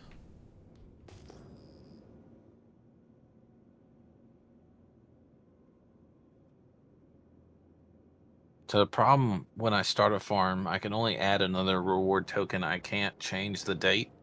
Right. So if I put it on for 30 days, we're locked in for however long I decide to stake it for. Right. Which is, it's a good and a bad thing for short-term investors. But, you know, whatever. Long-term investing is key anyway, and you're getting rewards, so yeah. Why not? Oh, that for a second there, it sounded like I rattled off the ship. Look how this it didn't open all the way. I'll be back. Okay. Oh, nothing on the Starfare, so you're safe. No button to make it open up all the way.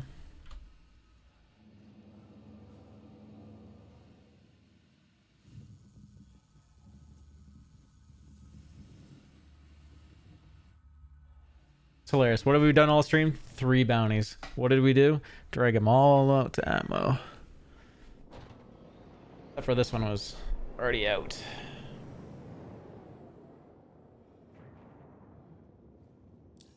Yeah, we'll go to her L1. And I can go rest.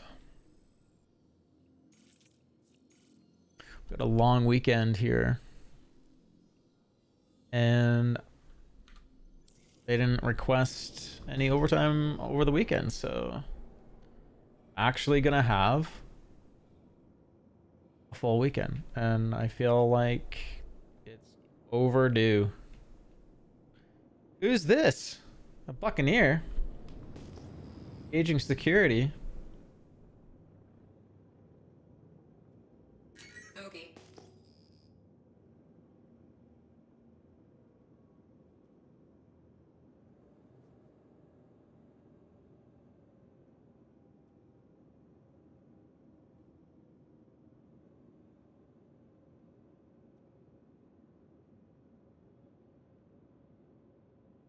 Is it Canada Day?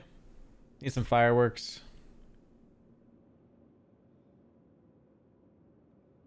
Maybe I'll ride down to the fireworks and like on my motorcycle and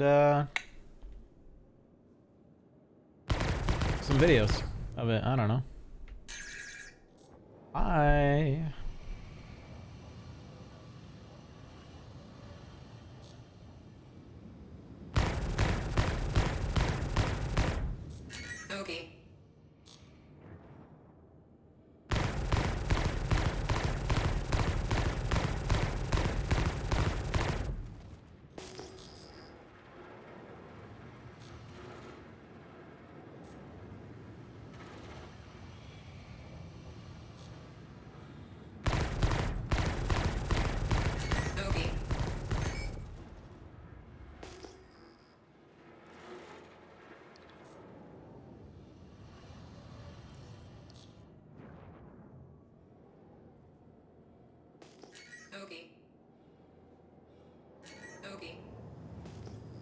If I could only kill players that quickly, I would just love PvP that much more.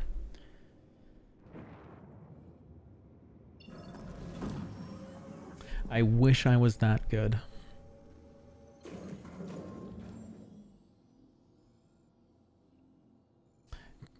You know, I was watching that Joe Rogan experience video where they had the fellow that got the Neuralink transmitter in his brain. And what an amazing video to learn what that guy has experienced, is experiencing, expectations. They even got down to gaming and how it's basically anywhere he looks on the screen, that's where he's pointing.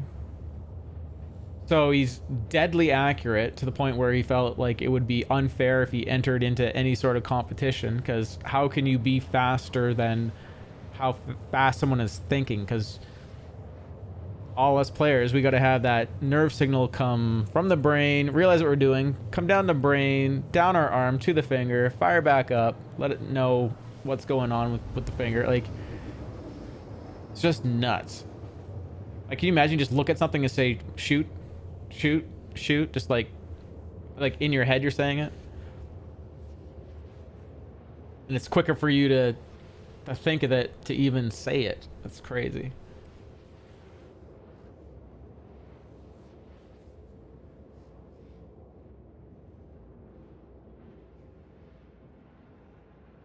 And I would make a Twitch stream about that and just drive everyone nuts with that.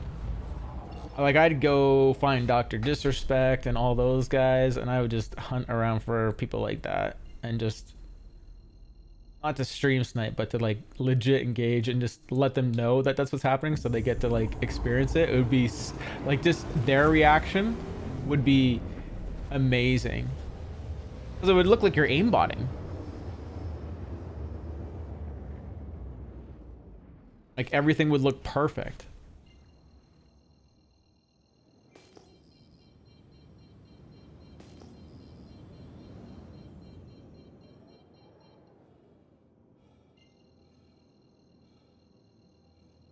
This song is so awesome.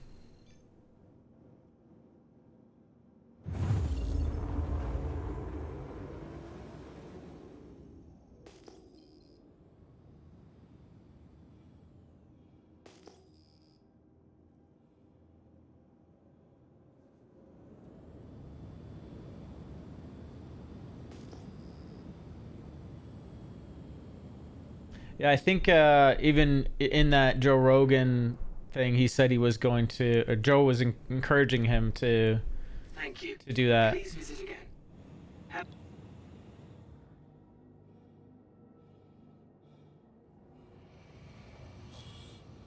I bet you he would have so many followers in one day just wanting to see that.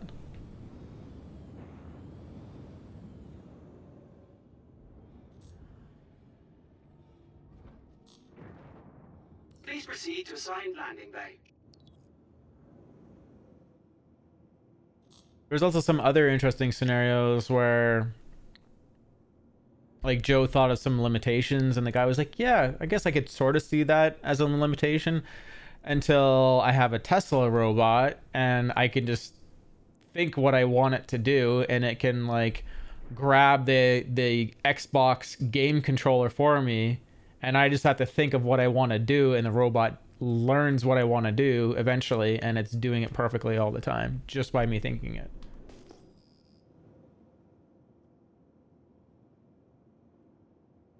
Like, you're not just integrated into your computer and the games and the apps you're using. You're integrating yourself into an external robot that you can control. Landing complete. Like, Pleasant stay. Landing complete. Have a pleasant stay.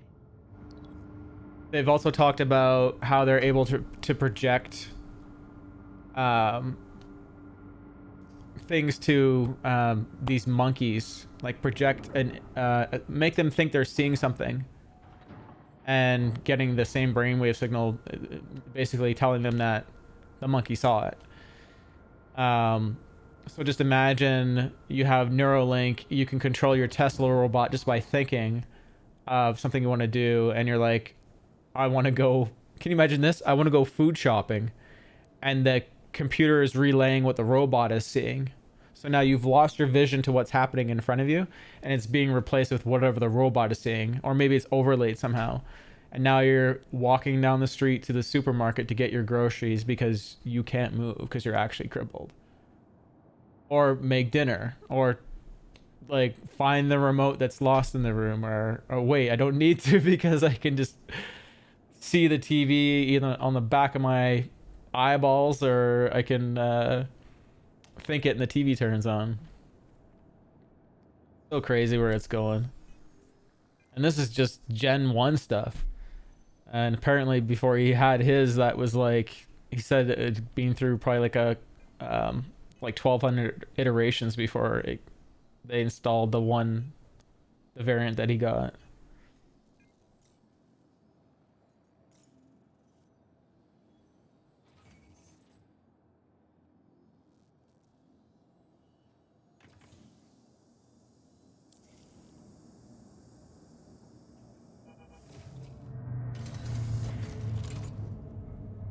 Oh my god.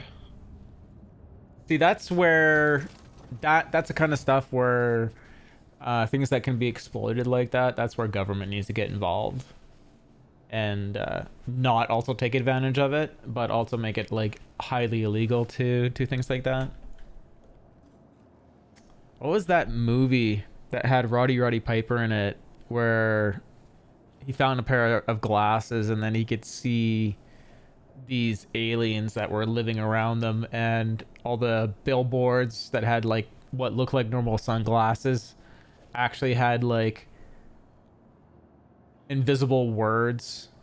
So you'd see like this full color ad, and then you throw the glasses on, and then it was actually a white billboard, and it had a word on it like consume, work harder, all these things. Kind of crazy. I should actually just look them up on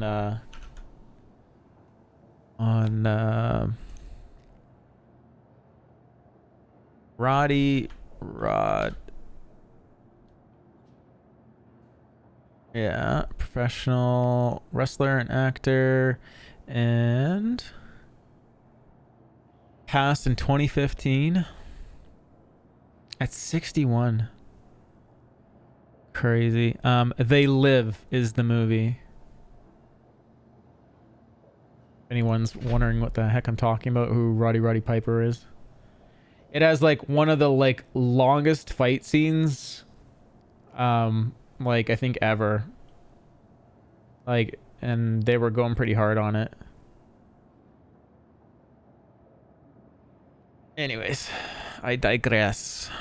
I am going to get some rest.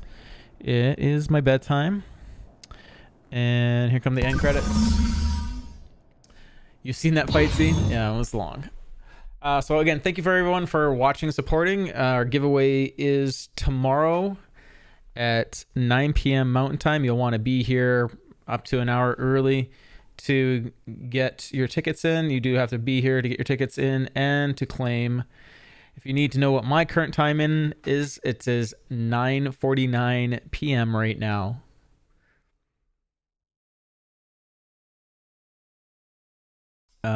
So our giveaway is a Fury pack with 12 Furies in it. And then we have at least 22 other ships. Is it 22 or 23 ships we're giving away? We'll work it out tomorrow, but I believe that's what it is. You can enter the tickets tomorrow. Yeah. About an hour before Doc Frost.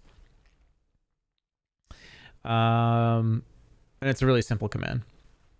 And I'll test it out before we put it all live tomorrow. Yeah. So yeah, and if you're interested in helping out the stream in other ways,